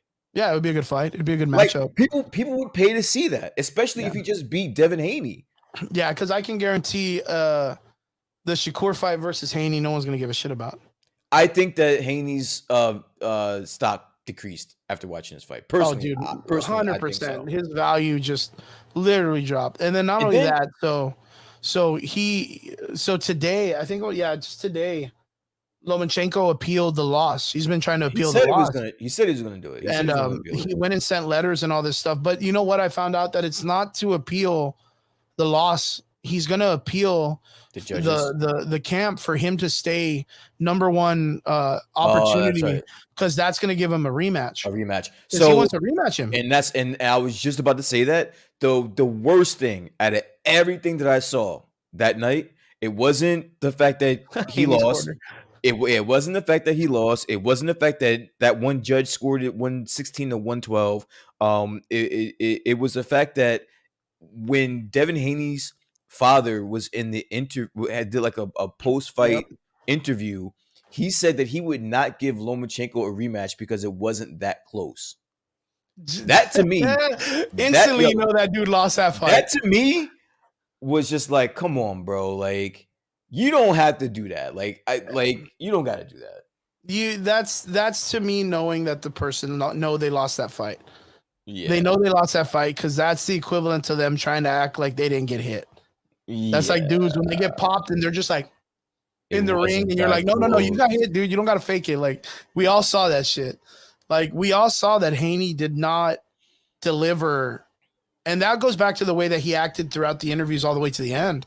He got fined $400,000 for the push. Yeah. That's wild, dude. That's a lot of money. But, like, I don't know how much Haney made off of the fight overall, but $400,000 is no slouch. But, you know, for him to be like, man, I ain't nervous about you. Like, you know, I'm young. I'm awesome. I can do this shit. I'm not nervous about it. And then get close to the fight and be like, Lomachenko, we know you're a dirty fighter. And then everyone be like, what? Dirty? What do you mean dirty? Like, when is Lomachenko? And then Lomachenko been like, what? I'm not dirty. Like, I've never been dirty. I try to be like, you know, humble and honest or whatever. Like, the only thing that I would say Lomachenko has been guilty of and is sometimes stepping on people's shoes when he enters in. Yeah. But like that happens accidental and like possibly for reals because of the fact that the person's not doing anything to move their feet. Yeah. So sometimes you got to step on a motherfucker, man. You got to scuff a shoe. But that's what it is. It left a bad taste in my mouth, and it really just did sucks for boxing in general, man. Yeah, I was going to say it just sucks because it just leaves a black eye on boxing as a whole. Yeah. And I love boxing. Like I've been watching boxing since I was like 8, and I love it. I remember, you know, begging my mom to watch the Tyson Buster Douglas fight because I was a big Tyson fan, and you know, so it just sucks because like they actually have some really good talent. It just sucks that it's rained all in politics, by the politics. Yeah, the politics. Yeah. It's just and that's what's crazy is that the comments that I noticed the most out of this fight that really stuck me really heavy was, this is the exact reason I don't watch boxing. And I've been hearing a lot of relationship. that. And I've been hearing a lot of, well, this is the reason why the UFC is doing better, garnered as a better product. That's yeah, absolutely. Yeah, it's pretty crazy. And then that's not only that. Like, I mean, okay, so we can all safely agree that overall, by just visuals, not trying to get into like real crazy shit, that we all believe that Lomachenko won that fight. I concur with that. I'm up for an argument. Listen, I'm up for an argument if you think that Devin Haney won, but I until this day, I can't have anyone explain to me why one judge called it 116, 112. Yeah. And then not only that, to see in the post-interview conversation and interviews and stuff, the promoter of the show is sitting right there. He's an older gentleman. And they go, you know, sir, who do you think won that fight? And he's like, well, I can't answer that. I'm the fucking promoter. Like, why are you asking me that? Like, I can't take favoritism over anybody. Yeah. He's like, but the people around me and the crowd and the other fighters that were sitting in attendance and all the attendees and all the staff and all the people that are watching and everyone around me. And he points to Lomachenko. And it's like when the promoter of the fight even knows and feels in his heart that Lomachenko won that fight, something's wrong. Everybody knew Lomachenko won that fight. But listen, again, it is what it is. I'm sure that I don't see Lomachenko going out like this. Yeah. I think that he'll be back. And not only that, but like to kind of, I guess, as a consolation prize, we did get the announcement of Bud Crawford and Errol Spence Jr. They signed the contract, so now they're going to fight. That's going to be the next anticipated fight. And I'm looking forward to that. Hopefully there's no bullshit, you know, that goes on with that. And I just want a nice, clean fight. True that.